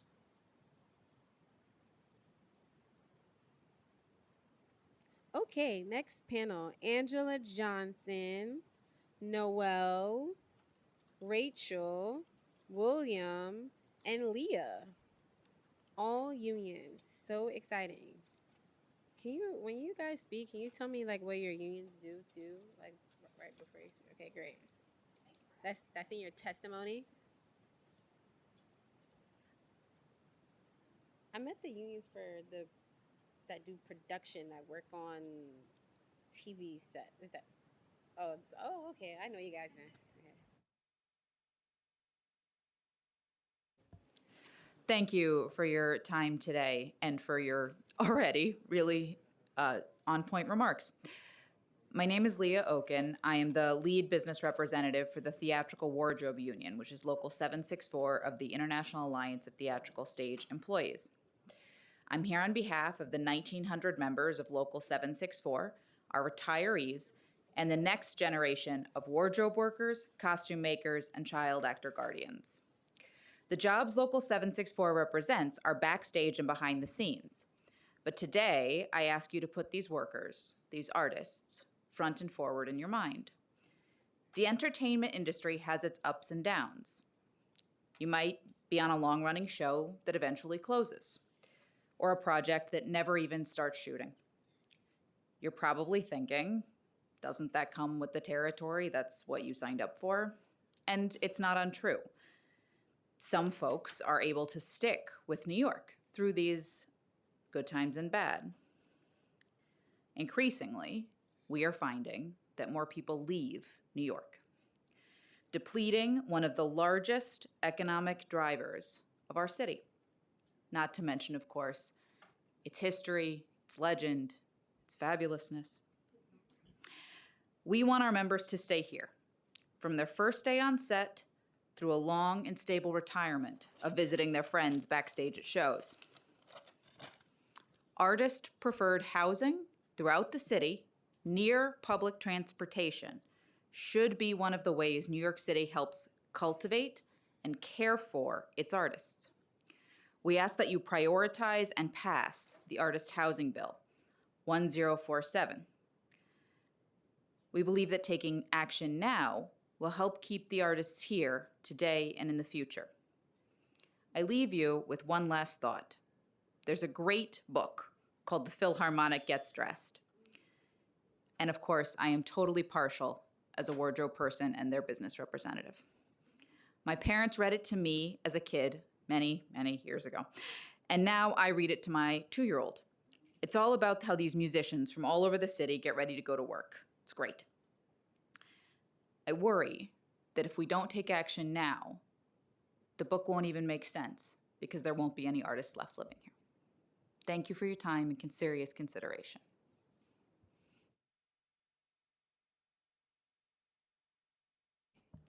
It's a hard act to follow. Thank you for hearing us today.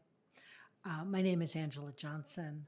I'm the president of Local 798 IATSE, representing makeup artists and hairstylists, members from up and down the East Coast of the United States. 887 of those members reside in the 5 boroughs, and another nearly 5 members live in New York City suburbs. I myself moved to New York City at the age of 18 and built a 40-year career working on Broadway, film, and television as a makeup artist. Local 798 represents those makeup artists and hairstylists that work in entertainment, from Broadway, off-Broadway, Broadway live theater, and the motion picture industry, including the broadcast news. These are good middle-class union jobs that provide health and retirement benefits and still Many cannot afford to live in the city in which they work. We are also involved with training programs and community-based training as an introduction to our crafts for underrepresented communities with organizations such as RealWorks and Future in Focus connected with Roundabout. Local 798 supports the Artist Housing Bill 1047 for more affordable housing for artists and those artists working in the entertainment industry. We support all the efforts of the to enhance and fund the arts, affordability, making it possible for the entertainment industry to thrive for its workers, the audiences, and patrons. New York City is nothing if not the entertainment and arts capital of the world. If we want to keep it that way, we will need to make it possible for the workers who produce and create art in New York City to remain in New York City now and in the future. Thank you. Hi, I'm Noelle Giacomoni. I'm one of her members. I'm a makeup artist in Local 798, and I wanted to say that I'm completely in support of any efforts for affordable housing in New York City, specifically for artists. Currently, due to many factors, my brothers, sisters, and kin have been priced out of being able to afford to live in this city. Sorry, makes me a little emotional. While I appreciate and value things like affordable housing lotteries provided by the city due to various employers and difficulty providing income, those programs are really hard for us to navigate. The lack of work due to rising cost of production in the city and still trying to recover from the pandemic, we're losing talented individuals in our city, and I'm hoping that affordable housing bill will help address the one-size-fits-all type of applicant to artist housing and helps retain the talent to our beautiful city. And as on a funny note, as the great Jimmy McMillan would say, the rent is too damn high. I'm sorry, but it really is. And I gotta say, on not scripted note, I just want to be able to be in the city, and month to month, I'm afraid that I'm not gonna be able to stay here with how hard it is. So after a 20-year career in film and television and in makeup artistry, it's about time for me to move home. And I don't know what else to do. So I'm really hoping that this helps. Thank you for being here, and thank you for sharing your lived experience, because it's, one thing to hear the report, but appreciate you sharing your lived experience. So same question, if you have anything else, I think you kind of pretty much answered the question, but if you have anything else you want to add about your reactions, opinions on the report, or anything you think the city can immediately do to address the affordability crisis. I think you hit the nail on the head. We came here today focused on one very specific item. What I would say in general is, of course, funding for all of the organizations and making sure that people do have sustainable funding does make sure that they can plan for benefits for their employees. We're very fortunate. The workers we represent have access to portable benefits through the union's funds. They're structured specifically for artists. So we are able to provide that, but we do need our organizations to be funded to make sure they have the money to put into those things. What I would ask, and I say this with complete respect for the committee and for you as the chair, please involve us in the discussions. We're here to be a resource. We hear from the people every day about how hard it is to stay in the city. We lovingly represent venues in all of the boroughs of this city. And we want to make sure that people can stay here, can live here and work, whether it's up in the Bronx, where I grew up, all the way down through Queens, wherever it is. We want to make sure they can stay.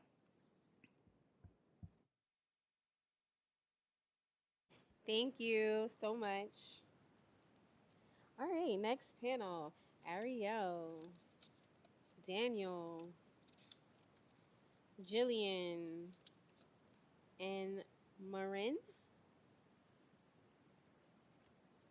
And last but not least, Esther Robinson.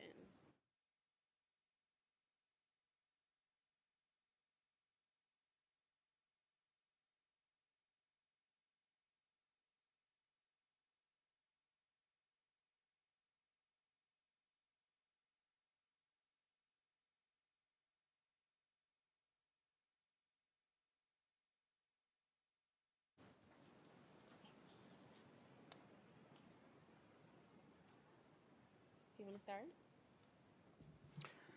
Hello, my name's Daniel. I'm here on behalf of the Entertainment Community Fund and Actors Fund Housing Development Corporation. I'm here to talk about the need for affordable artist housing. Findings from the Cuff Report present a grim reality. New York City's resident artist population is declining for the first time in decades. This is a bad indicator, compounded by the fact that New York City has built 0 units of artist housing over the past decade.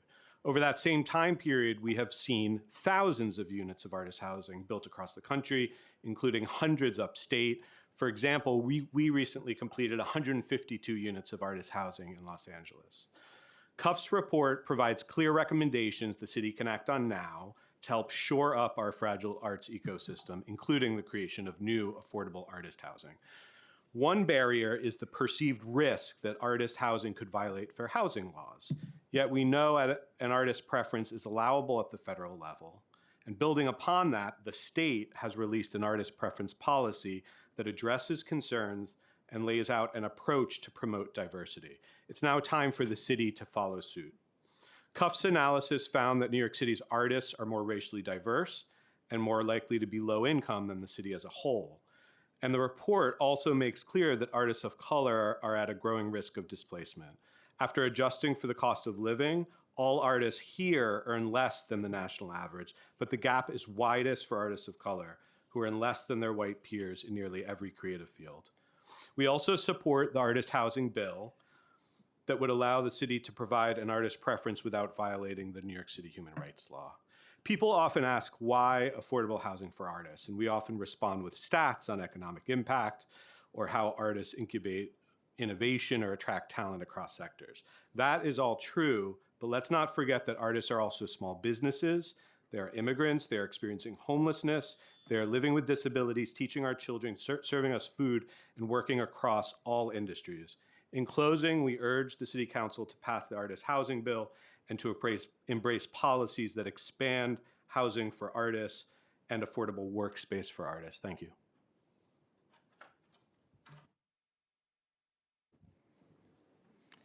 Good afternoon, Deputy Speaker and Chair Williams and members of the committee.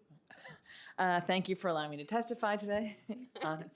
My name is Jillian Kahn-Gersten. I'm the Chief Development Officer at the Museum of Jewish Heritage, a living memorial to the Holocaust. The museum wholeheartedly endorses efforts supporting affordability in New York City's arts and cultural sector and urges the City's Council to continue advancing access to cultural institutions for all New Yorkers.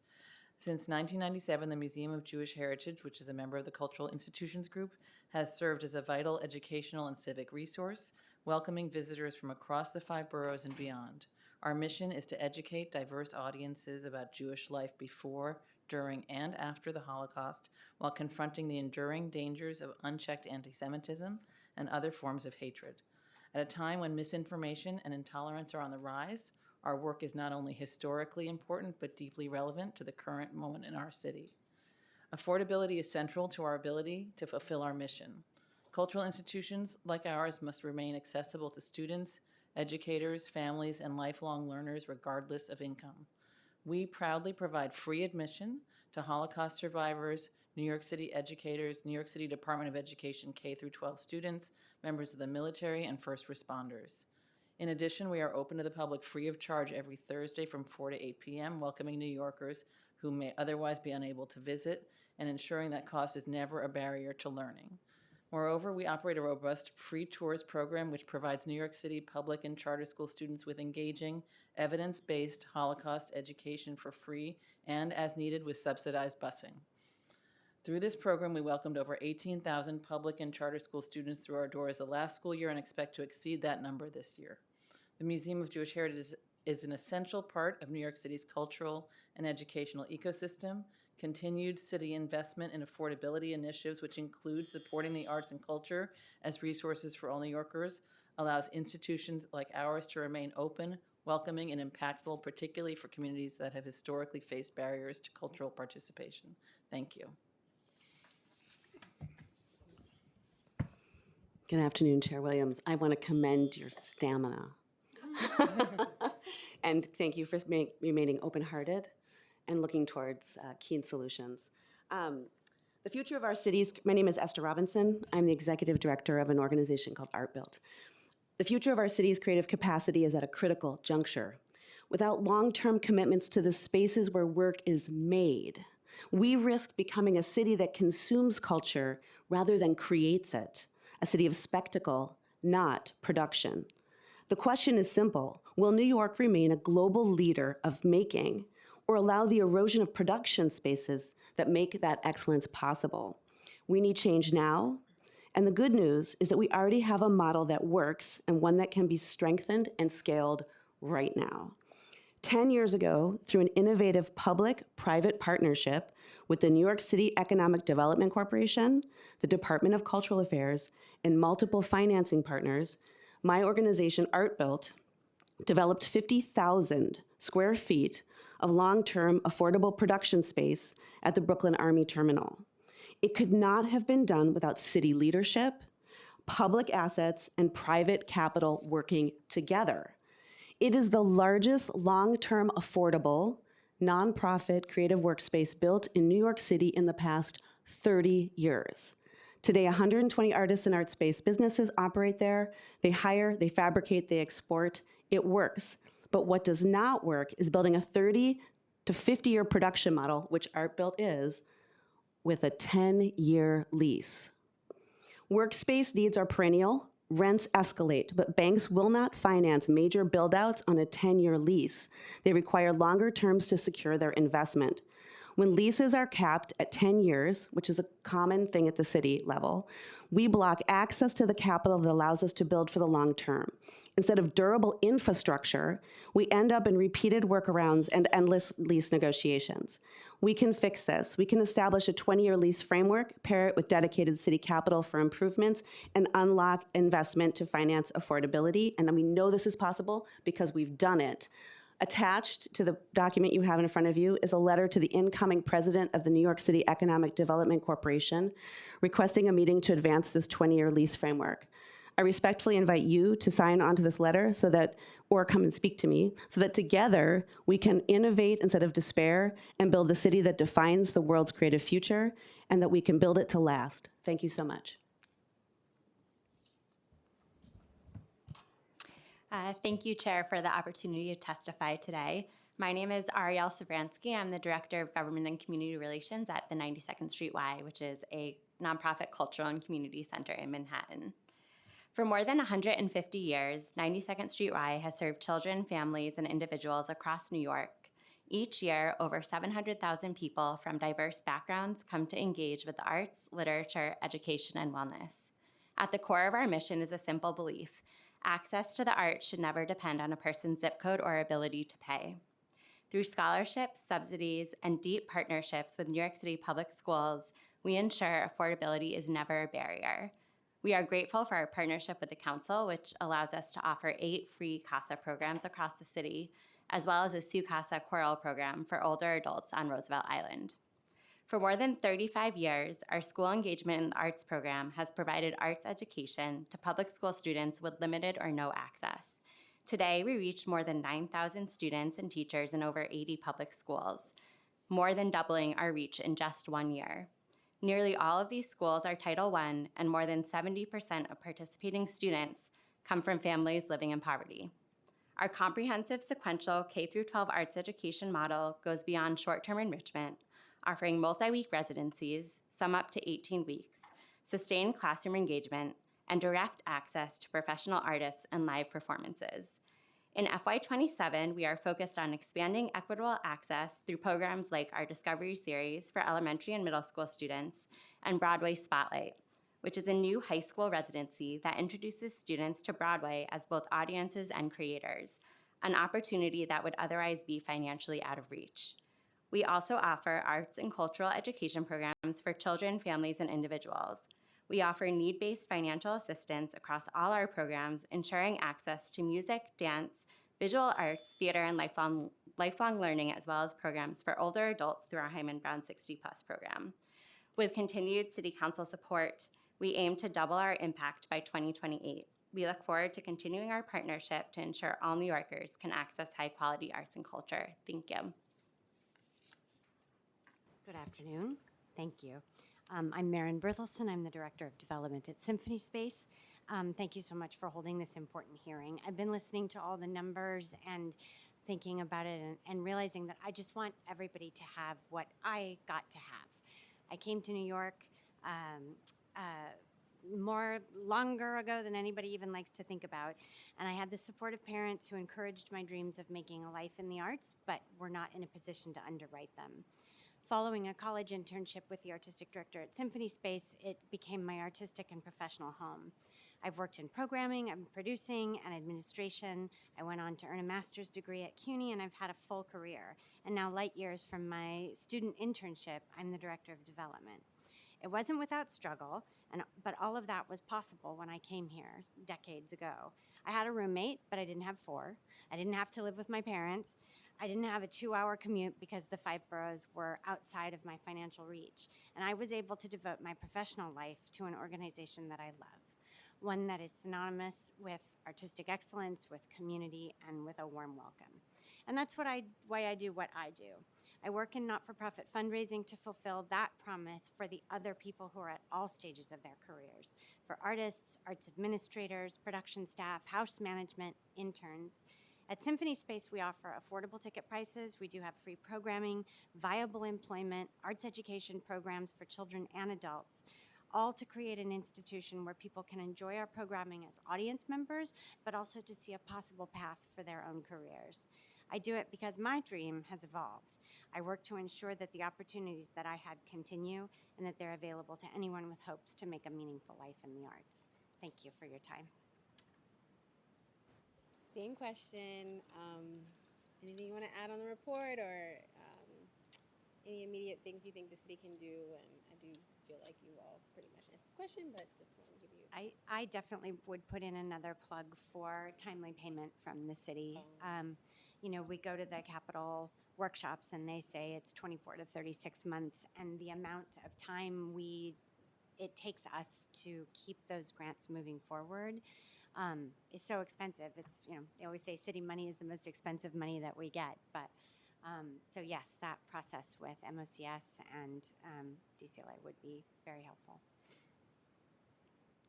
I agree with that. I also just want to add, in relation to your question about innovation and the week-long arts and culture celebration and a pipeline to arts and culture professions, we have a program at the 92nd Street Y called Teen Producers, which is a 2-year-long internship. We have juniors and seniors, and it really kind of exposes them to all facets of opportunities in arts and culture. They intern at the Y, they are able to attend performances, take lessons, intern with different departments, so it kind of expands their horizons. As part of that, we used to do what we called Teen Arts Week, which was a partnership with 30 plus organizations. The teens were organizing the whole thing.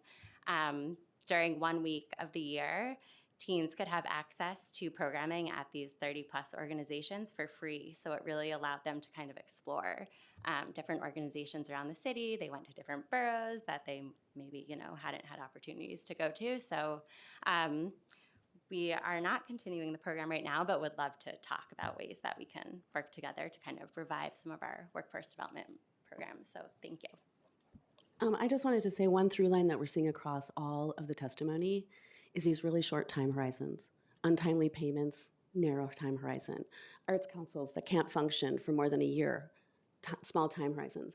If we're asking to talk about the future of New York City, we must commit to a long time horizon. So for any of the interventions you're doing, please challenge yourself to ask, how long can we make it? Can we make it 20 years? Can we make it 2 directors of an organization? Can we make it 4 different high school kids, you know, worth of people coming through a system? And then I just want to say, we have other programming. We do financial literacy program that's free for all artists in New York City. We could not do that programming without the arts councils. Not having a Queens Arts Council has been incredibly damaging to our ability to reach Queens artists, right? Just to get them to say, hey, we've got free financial training about how to improve your business year to year. And so that, I can't stress enough how much they should be independently funded, and they should have a long-term horizon. The issues are perennial, then some of the solutions have to be perennial. Thank you. I just want to add, speaking of the long-term horizons, affordable housing should be long-term and should be in perpetuity. And similar to that, we should see our affordable arts spaces have that long-term affordable component. And I think that's what Esther's speaking to. Thanks.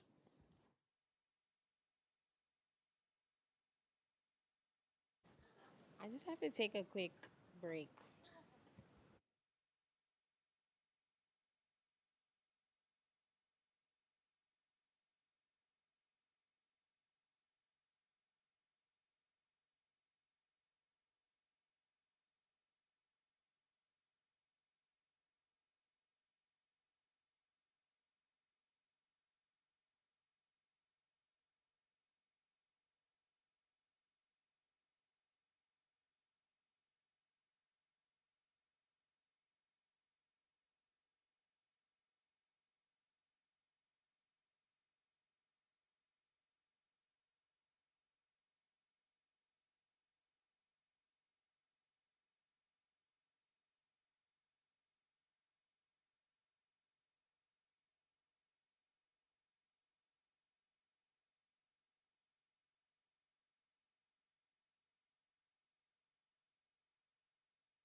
Sorry about that. You know, I forget that I'm like a human and real things happen. So I apologize. I got a call from my mom that my grandma is not responsive. So sorry. I know. So yes, I'm being transparent to tell you guys. I'm really sorry. I had to like pause to call her back. Okay. So the next person is Risa. I feel like I'm saying that wrong. Right? Risa? Oh, yay. Okay. Mauricio, Eva, Penn. Raquel. Okay. Oh, Dance New York City. You know, I'm always gonna rep for the dancers. And Barbara.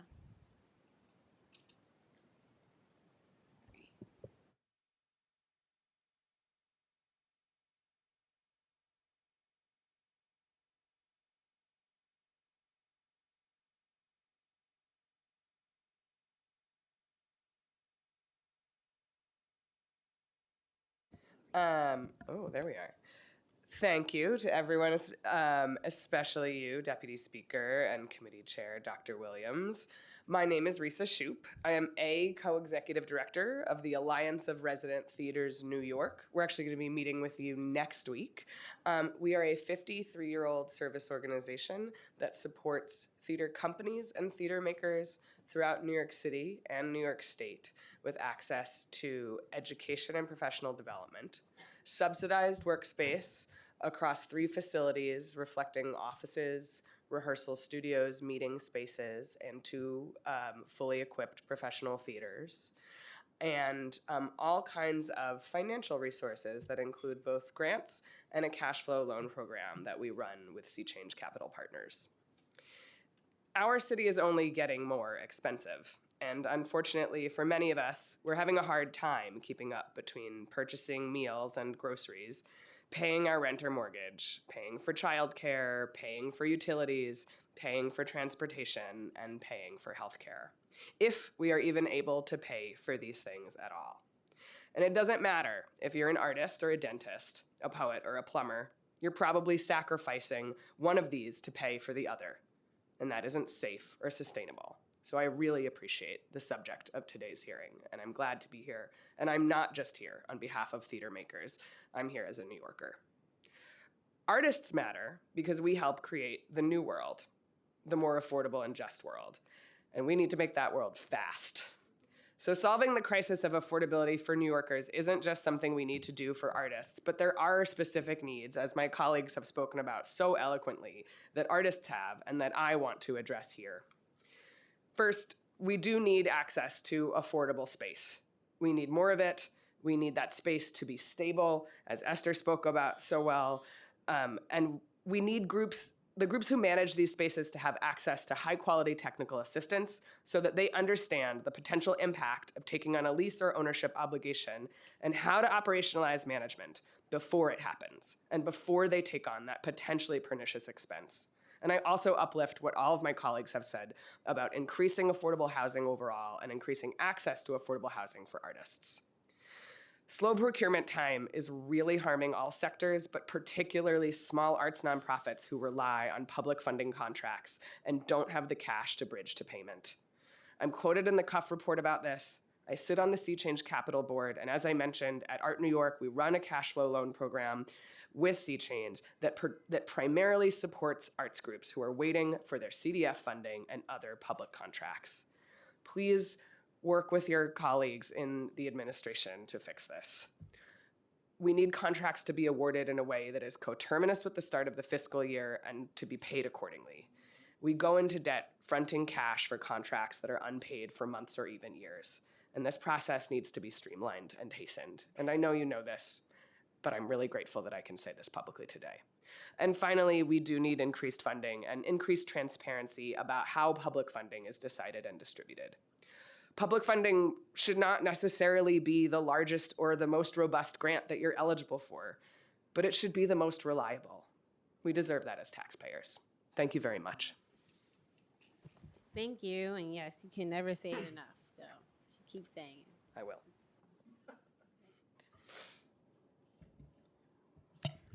Buenas tardes. My name is Eva Mayabal Davis, and I'm here speaking as the project manager for LXNY. We're the Latinx Arts Consortium of New York. We are an intersectional network working about 50 plus Latinx serving cultural organizations across New York City, and hopefully networking with more because there are so many that service the Latinx community. Affordability in New York City's cultural sector cannot be reduced to rent or ticket prices. For Latinx serving organizations, affordability determines whether culture can function as a public good. whether immigrant communities can fully participate in civic life, and whether New York remains a city shaped by lived cultural practices rather than symbolic branding. Immigrant communities are the foundational part of New York's cultural ecosystem. Immigrant communities are not just an audience, they are the artists, cultural workers, organizers, caretakers who sustain neighborhood-based cultural life. This is why people come to New York, not only for the flagship institutions, but for the cultural vitality that is rooted in communities. Latinx serving organizations operate at the intersection of culture, affordability, and civic infrastructure. Across our network, affordability is inseparable from access, especially in language, income, immigration status, and geography. This work requires labor and infrastructure that funding systems rarely account for, especially multilingual engagement. Intergenerational programming and long-term trust-based relationships. These are not add-ons. These are core operating functions. A central challenge facing the sector is the false separation between artists and the organizations that make their work possible. Artists depend on small and mid-sized organizations for subsidized space, technical support, administrative infrastructure, commissioning pathways for their audience. When these organizations are destabilized, artists are displaced, even when direct funding goes to artists. This is especially poignant in the Center of Urban Futures recommendation number 8. It is critical. Rather than treating capacity building as a new or siloed intervention, the city should recognize and invest in the existing intangible civic infrastructure that already exists by community-based cultural organizations. Their expertise, trusted networks, embedded public service functions.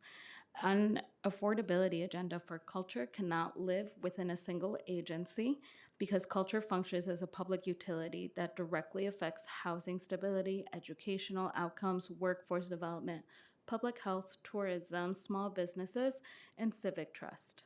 New York City has successfully advanced this model before, most recently during the pandemic, the City Artist Corp, in which DCLA partnered with city council offices and community-anchored organizations to mobilize and present artists citywide.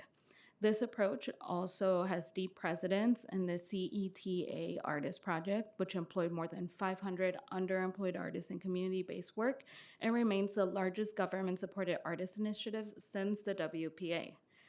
These examples demonstrate the investing in cultural organizations as civic infrastructures, and it is not experimental policy, it is proven public model. Latinx cultural organizations also function as informal workforce, incubators and support systems for immigrant artists navigating precarity, language barriers, and limited access to benefits. The labor is essential, yet largely underfunded and underrecognized.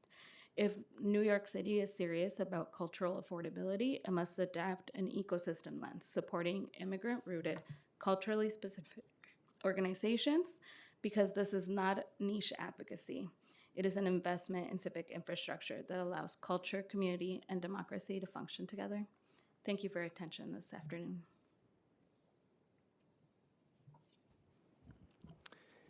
Chair Williams, members of the council, thank you for the opportunity to testify today. My name is Mauricio Delfin, and I am testifying on behalf of the Culture and Arts Policy Institute. Affordability in New York City cultural sector cannot be addressed by funding levels alone. It also depends on how the city governs culture, how it designs, targets, and evaluates its interventions. At the center of that work is the Department of Culture Affairs.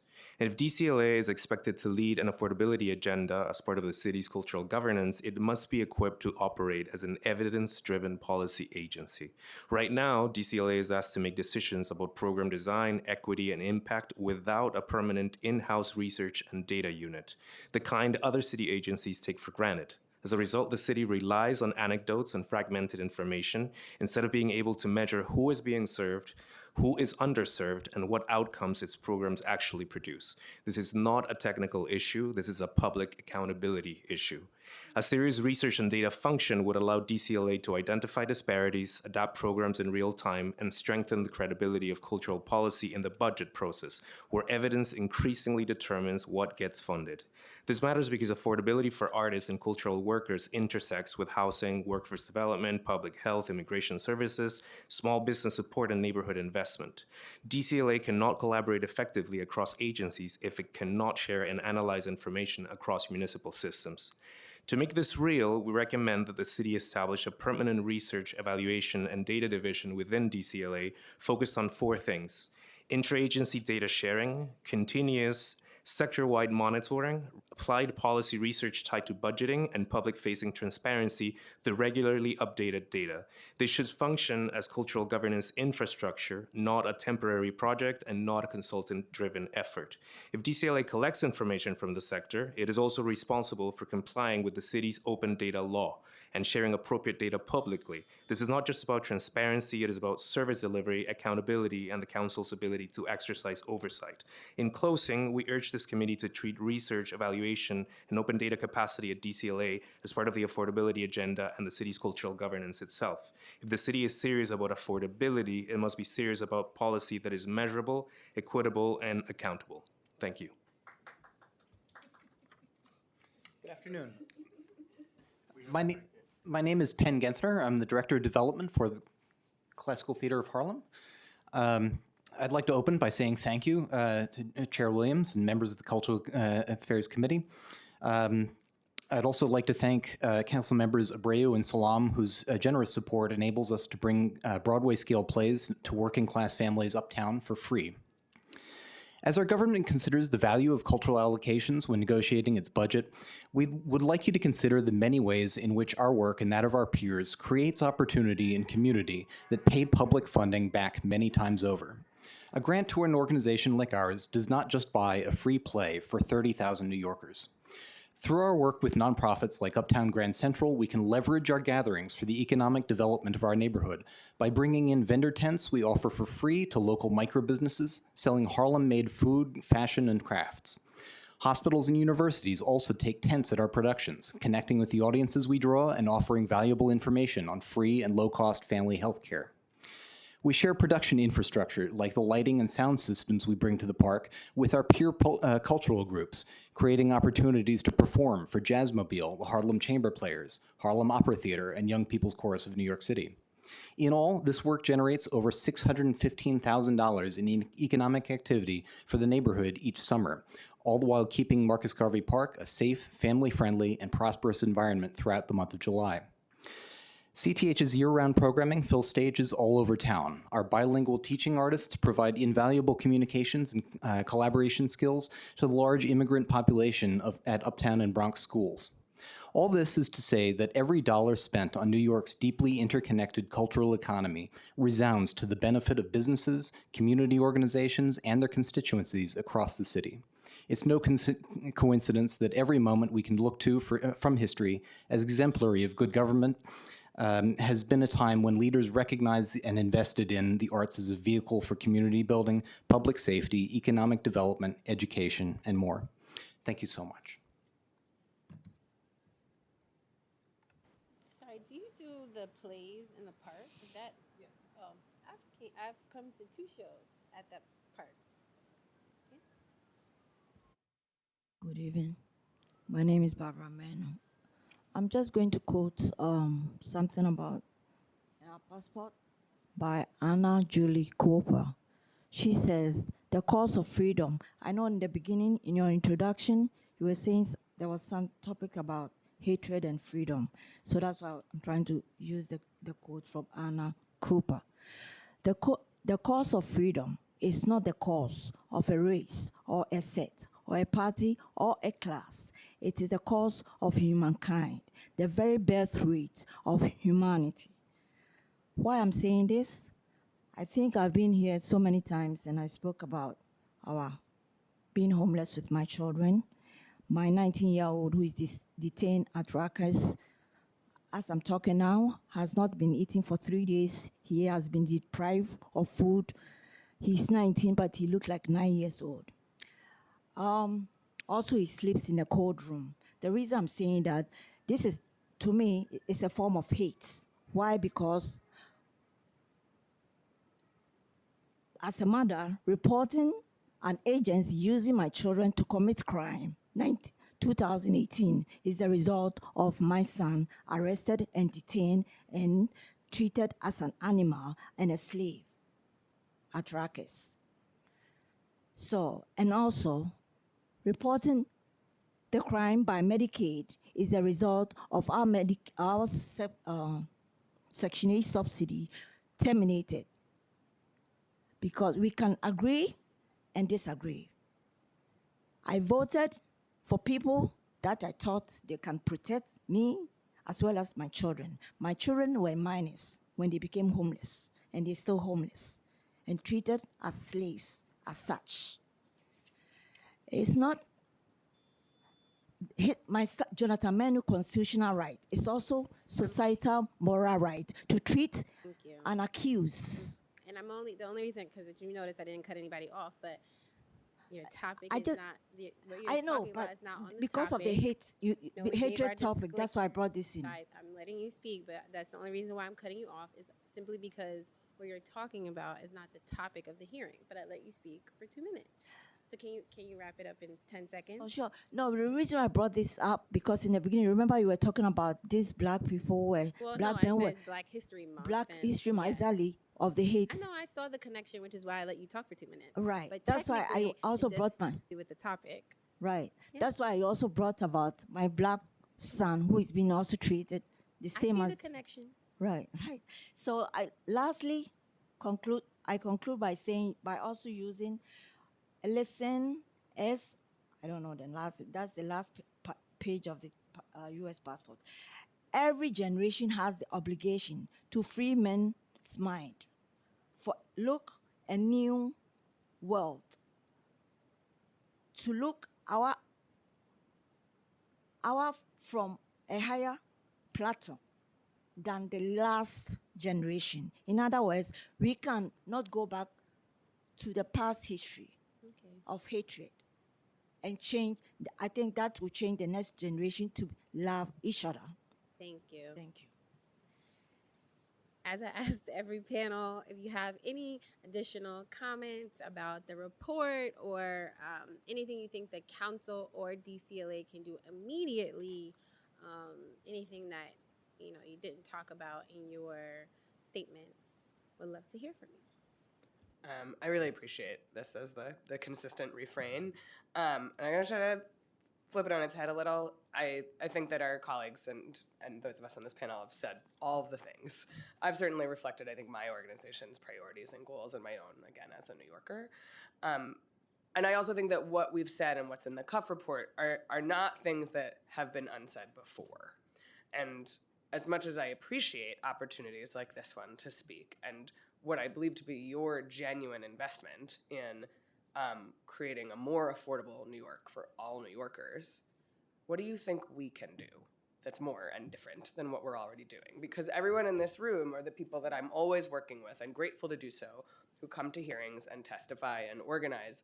And I know that that's good work, and I know that it has impact. But since we're here and it's the end of the day, I'm asking you, what else can we do? Well, I think, my colleague, Councilmember Stevens, said it to me, and, we joke every year that this community, like, if you decided to just, like, go on a strike and not, like, do anything, I feel like it would literally create an upheaval in New York City. And so I'm not suggesting that we do that, although, like, it could be something that we consider, but what I'm suggesting is, like, really figuring out a way to, and you all fight so hard every year, so and I'm new, and I want to keep saying that, like, I'm really trying to learn here, and I don't want to, like, come off like I know what to do, because I don't. I'm trying to learn. But I do think it would be good to maybe even think about how to recycle back this 1%, because honestly, my last 4 years, that has not been dominant. I mean, we talked about the libraries every, like, couple of years, and we know that we want to give more to the institutions, and we have, but it hasn't been, like, something catchy. I feel like in the age of, like, social media and sound bites, like, I feel like this community hasn't had, like, a legitimate sound bite, at least since I've been here the last 4 years. So I think figuring out a way to work with us. I think a lot of times non-government actors do their thing. They come to us and complain or voice concerns, and it's not proactive. It's like we're being responsive to you. And so I think one thing that you all can do, just as much as you want us to bring you to the conversation, I would also say bring us to the conversation early to help co-create advocacy strategies. You can do your thing, we can do our thing, and to be a little bit more coordinated in that work. And it could look like putting it under a banner of 1% and then having a series of strategic things that we do that could be, like I said, going on a strike, you know? So I do think that could be something that could be helpful to me as a person that's new here. And thinking about some of the work I did on my other committee, which is I proactively reached out to human rights and civil rights organizations to think about a strategy as we went into the budget around how we're gonna advocate for human rights and civil rights. Yeah. So I think that would be one way, is to invite us in proactively as well, not just when you come to a hearing or not just when you want funding, which is great and you need to continue to do that, but like really having us be a part of the co-creation on what that advocacy campaign is. That's great. Thank you. And I haven't heard that before, not from someone in your position anyway. So thank you so much. You can trust we'll do it.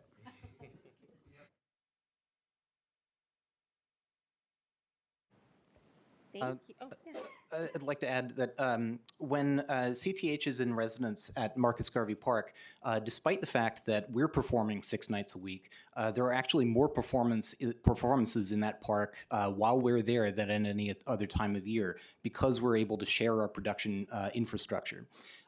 Through partnerships like this, using civic infrastructure like the Richard Rogers Amphitheater, with groups that can provide that lighting and sound equipment to make other performances possible.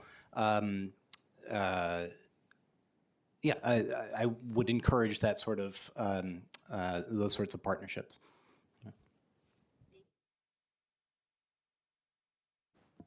Yes, I'll take this opportunity to say that I think one of the greatest things that the council could do right now is really make sure that the Department of Cultural Affairs complies with the open data law. I think that's a really important conversation to have. This is a law that requires public pressure, but also the oversight of council and the continuity to make sure that that it goes through.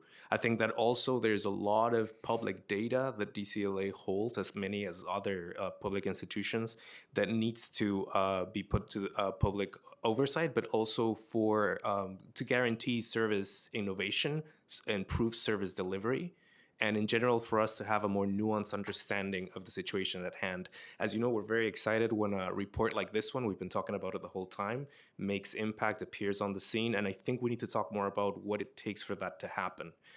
Right now, most of the data that we have is not updated, it's not accessible, it is not open data, but it is also, too many times we have to have the budget to access private and corporate data in order to answer public questions. That is a problem. And so the open data law is a tool that could allow us to do that, and complying with that law takes the oversight and push of the council as much as civil society. Can you be specific, like what data are you talking about? So any public data that any agency generates should be, yeah. What data are you So saying for example, the Cultural Development Fund itself, like the grants that are assigned, we only have very minimal information and not enough granular information to know what kind of impact it's having, like disaggregated by location, by zip code, by ethnicity, by all sorts of different measurements. Like the information that the form itself from CDF gathers is the kind of information that it would allow us to not only have a snapshot of what's going on, but actually look over the years as to like what is the impact of that policy and of that fund in general. It would also allow us to have a very comprehensive understanding of also what are those grants that are not given, how many people apply, what are the needs behind this, how many people are not funded, and what are those limits to what we're doing. We can also see how much concentrates at the borough level and really have a nuanced understanding of what is that investment looking on the ground. Can I add to that? Yeah, please. As a number of our partner organizations are in this room, but I want to uplift Dance NYC and say that on this particular subject of getting public data about CDF, because it isn't provided yet by the Department of Cultural Affairs, Art New York and Dance NYC partner to do a survey every fiscal year of everyone who applied for CDF across all artistic sectors, because we agree that this information is essential. It makes us better applicants, and it can inform fundraising strategy across all kinds of prospective donors, not just through CDF. But this information is so critical, and to not have it puts a huge burden on those of us who are trying to do it on our own. And we can't be successful. Like, we don't have enough resources to have the reach to get all of the information, but we're trying to get a representative sample because it's that important.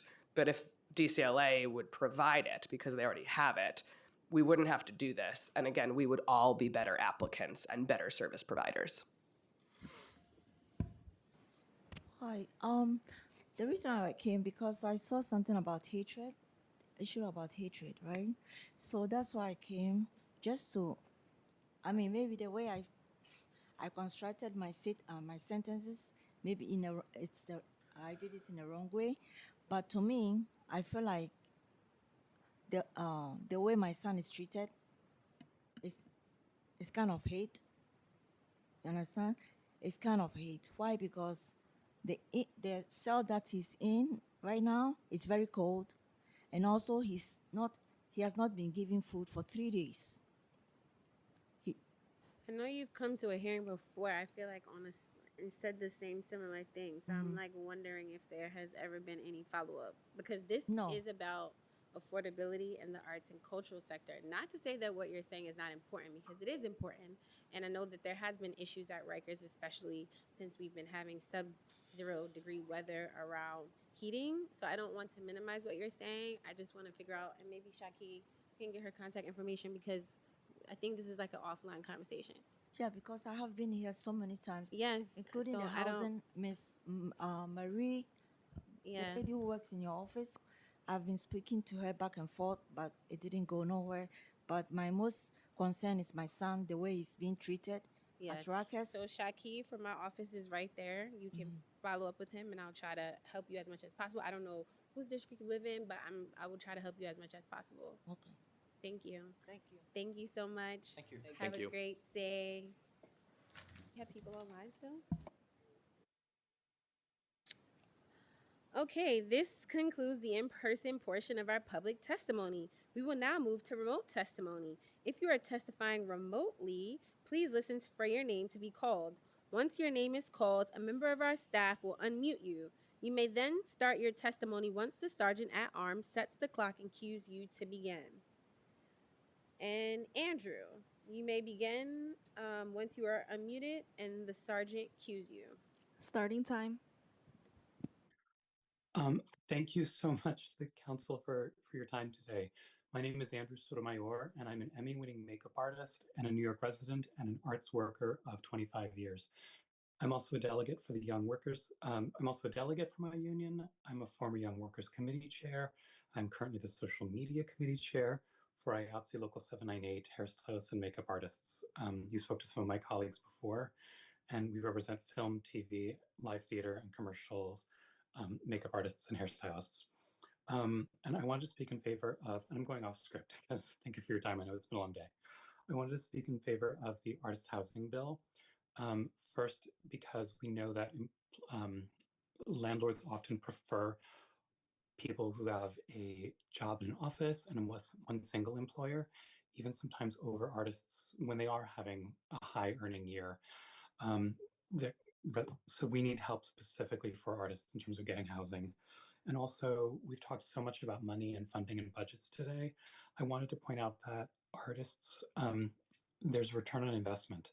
When my colleagues are working more, we spend more money on taxis to get to work before dawn. We spend more money at the local bodegas, getting a meal at 11 o'clock or 2 in the morning when we get home. And there's a lot of talk these days about new studios that have been under construction in this area from, say, Robert De Niro, or Netflix is talking about building, and these sorts of things. But all of that's going to be for naught if we don't do the work that is needed to keep the crews here in New York City. We know that since also the Giuliani administration, more people have bought tickets to Broadway shows every year than all the New York sports teams combined. So with all these people here, we have a real opportunity to get a return on investment. Back in 2019, there were $81.6 billion in Thank you. total Your time has economic output. expired. Thank you very much for your You time. can't. We really If appreciate it. if you want to wrap up, you can. I'll just wrap up by saying that I was late today because I was at a DEI committee meeting, and I'm proud to report that our local did a census, and 2 out of 5 of our members are non-white, and I know that diversity is at the core of what makes New York New York. I'm a Latino person and son of immigrants, and I know that arts and culture and entertainment is a place where we find home and we find good jobs, and I think by supporting artists, you're supporting a lot of different causes. So I celebrate your work and I encourage you to work with other departments because arts is at the center of a lot of different priorities within various New York City agencies. So thank you again. Thank you. I appreciate your work. And you said, did you say Emmy winning? Yes, that's correct. But I will tell you that I sent my trophy back to, I was at Saturday Night Live for 8 years. I sent my trophy back to the Television Academy because the greatest privilege of my career in 25 years has not been getting to get an award. My greatest privilege has been working with the multiple committees in our union because we want our workers to be self-sufficient. And we know that we invest our dues back and our time in building contracts that make it possible for our workers to retire with dignity. But the fact is that when times are slow, and right now times are slow, we're at production levels in New York City that are as if the streaming services and Netflix, they never existed. That's how bad the production numbers in New York are right now. And that means that our workers are relying more on social services and unemployment and soup kitchens in a way that we normally wouldn't have to because we work so hard to get good contracts in place. But the fact is we all need a little help sometimes. So investing in the New York film and production community, it's a return on investment at every level, and it has long-term benefits as well. So thank you for supporting artist housing in New York and other causes across departments. Thank you. Next person is Katrina. You may begin again once you're unmuted. Starting time.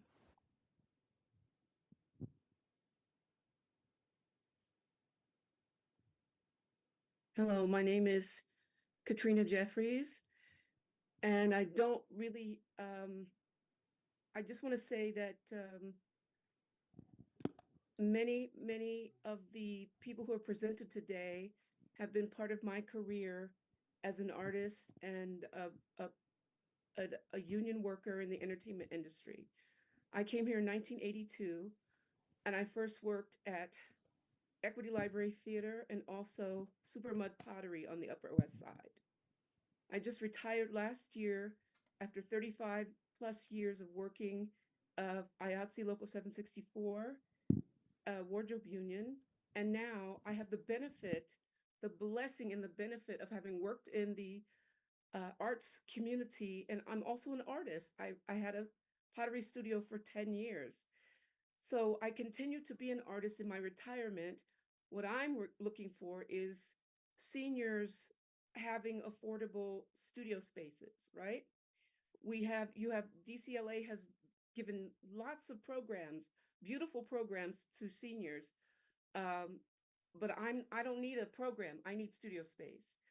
And I just want to commend everyone on the council and all of you people who are working so hard to support the arts in this city. I tried to leave the city many times, but it wouldn't let me go. And also, there was nowhere else to go where I would get supported as an artist as I am in New York City. So kudos to everyone who has done this work. It's so important. And I thank you. And appreciate this opportunity to speak. Thank you.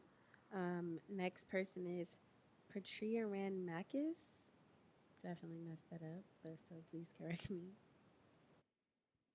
Starting time. Assalamualaikum warahmatullahi wabarakatuh. My name, good afternoon, and honoring Dr. Natasha Williams, the chair, and everybody in the presence of this conference. I'm the founder and artistic director of Kinding Sindao, a 34-year-old AAPI arts and culture organization that preserves Southern Philippine indigenous and Sultanate tradition, provides cultural education, and serves immigrant and indigenous communities across New York City. Kinding Sindao is an indispensable community service. Yet its artists struggle to survive here. Kinding Sindao serves a culture breeds. We carry the intangible heritage and unwritten history from the DC heritage to Arabic heritage and the Latino heritage of the Philippines that is unwritten up to the current. Not much of the Filipinos or the world know what happened, and they're all embedded in our legends, epics, and myths. So that is what we're carrying around the city, raising consciousness that we are all related to each other. Least this heritage will be erased if will not be supported. I just want to say that one of my, just an example, a tradition bearer in my group, is a performing artist, face impossible choices even every month: subway fare, food, rent, and healthcare. These are not luxury, they are survival. Without them, cultural services stop and community programs vanish. Affordable housing is critical. Rising rents push artists out, breaking cultural continuity. Affordable transit is essential. Without subway access, artists cannot reach the schools, community centers, or audience. Health insurance affordability is urgent. Coverage must include dental, vision, and podiatry care because their bodies are these are very essential for their livelihoods. Equally essential is access to affordable rehearsal space and secure storage for indigenous musical instrument and handwoven ceremonial wardrobes. Without these spaces, cultural practices is Your time limited. has expired. Equipment and textile are damaged and traditions cannot be sustained. I will wrap up. We urge the council to treat AAPI artists and tradition bearers as essential cultural worker and fund them as cultural infrastructure. Expand affordable housing, set aside cultural workers, ensure transit affordability, support accessible comprehensive health for artists, provide affordable rehearsal space, and secure storage for indigenous instrument and home and wardrobe. Thank you so much for allowing me to speak. And sorry for my Thank you. voice. I'm very sick right now. Oh, I hope you feel better. It's okay. Maria? Hi, my name is Maria. I'm also a makeup artist in Local 798, along with Andrew, who pretty much summed up everything that I wanted to say. I also, there are also many, many thousands of other artists that are not in the union that work in the fashion end of the industry, and I do as well. Affordable housing has become a huge problem. It's not attracting any new artists because they can't make the decision of either do my art or pay rent and eat at the end of the week. Many artists are now getting closer to retirement age and don't really know what they can do and where they can live because they will be priced out of their homes that they've known and lived in for many, many, many years. So affordable housing and transportation has gotten so outrageously expensive that even if you move 2 hours out of the city, it's still not cost efficient to be able to work in an industry that gives back not just to New York, to the entire world. During the pandemic, many of us went back to work while everyone else was still home. And then we were also faced with a major strike that affected everyone that supports the actors and the writers. I'm sorry, I'm battling laryngitis as well.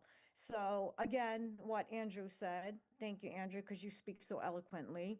And on behalf of all artists and our city that I love so much, we really need to do something about it, not just talk about it. Thank you for giving me the time to speak. Thank you. Libertad?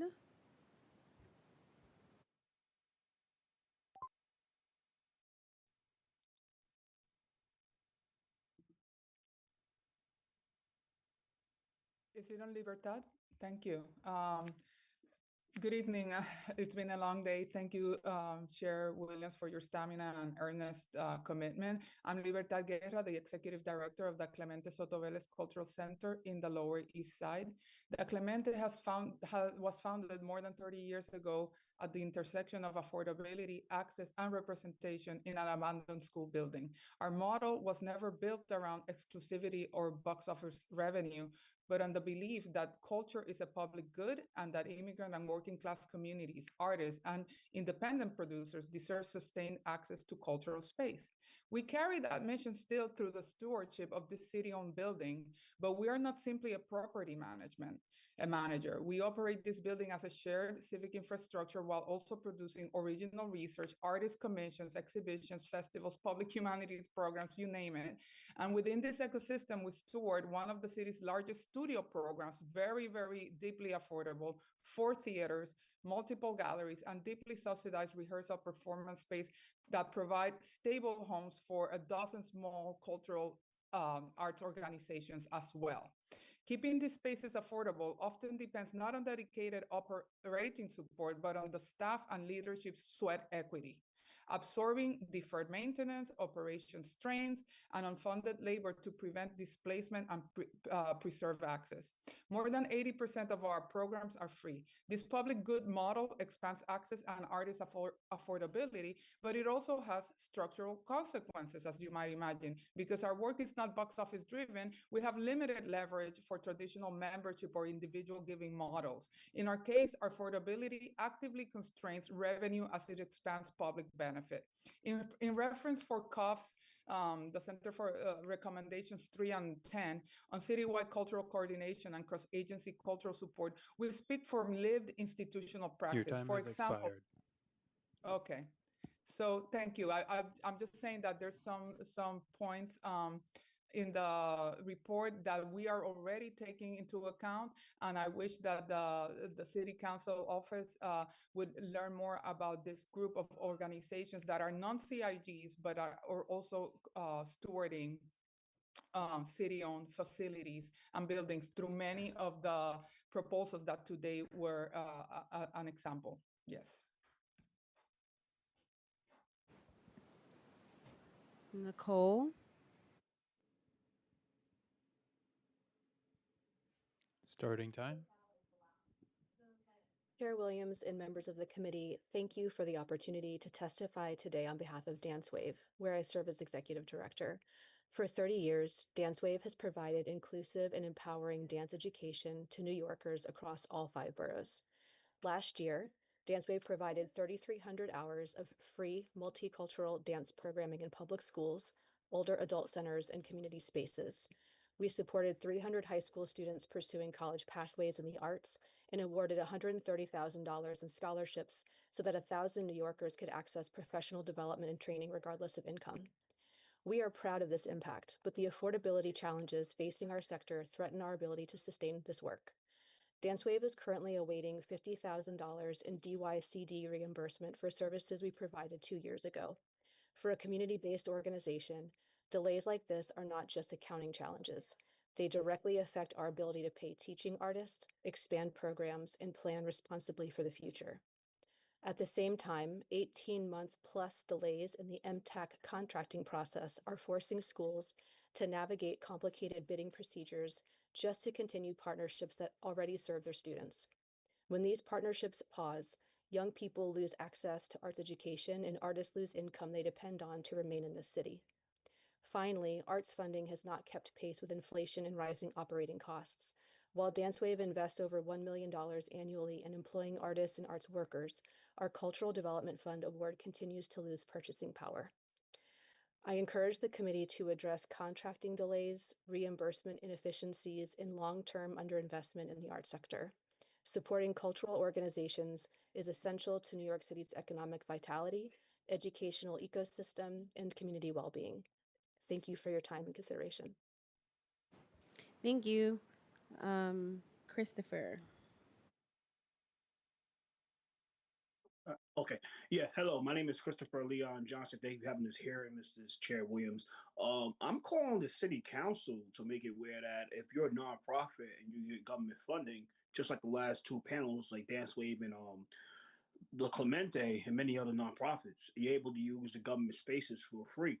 Why that when you look on the DCAS website and you're trying to get a space at Chambers Street, the Circuit Courthouse, or all the borough halls, and including um, the city, not the city council chambers, you had to pay thousands of dollars just to rent it for like an hour. Even with the nonprofit discount, you're still paying thousands of dollars. You could say, okay, security, we need fire safety directors, you have to pay internal staff, like cleaners, like that. But the city give these nonprofits money. They can be trusted that's why they get government money, because they trust them to do the job. And I'm calling the city council, mainly the speaker and you as the deputy speaker, to make it aware that the place that you're sitting at right now in here room, I think here room one, be able to be used by the public. That's a big, nice old space in all four spaces. Here room one, here room two, here room three, and the overflow room. Big, nice, wide spaces that people, I think many nonprofits would love to use for their events. And I know y'all like to do this for mock city council hearings and mock hearings for city council with the civic with CUNY. But I believe that going forward, I think that y'all should be able to unlock, make it remove the provision where not like people shouldn't not be paying for spaces. If it's a for-profit organization, I understand they should pay. But if you're a nonprofit, you should get discretionary funding or capital funding. You should be able to use the spaces in the city for free. And I think starting that spot right there. I mean, the city council chambers. Here, rooms 1, 2, 3, and 4 on the 8th floor at City Hall. I mean, the 250 Broadway. But I understand their pain. And like I said, I think that and in this here that I believe that many the city council should really start betting Your more time of has who expired.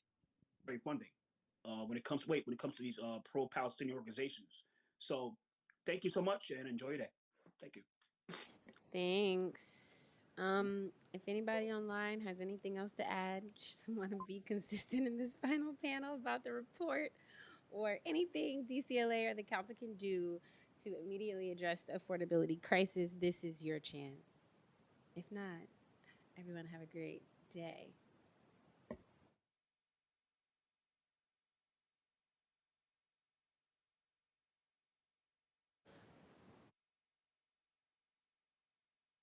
Katrina?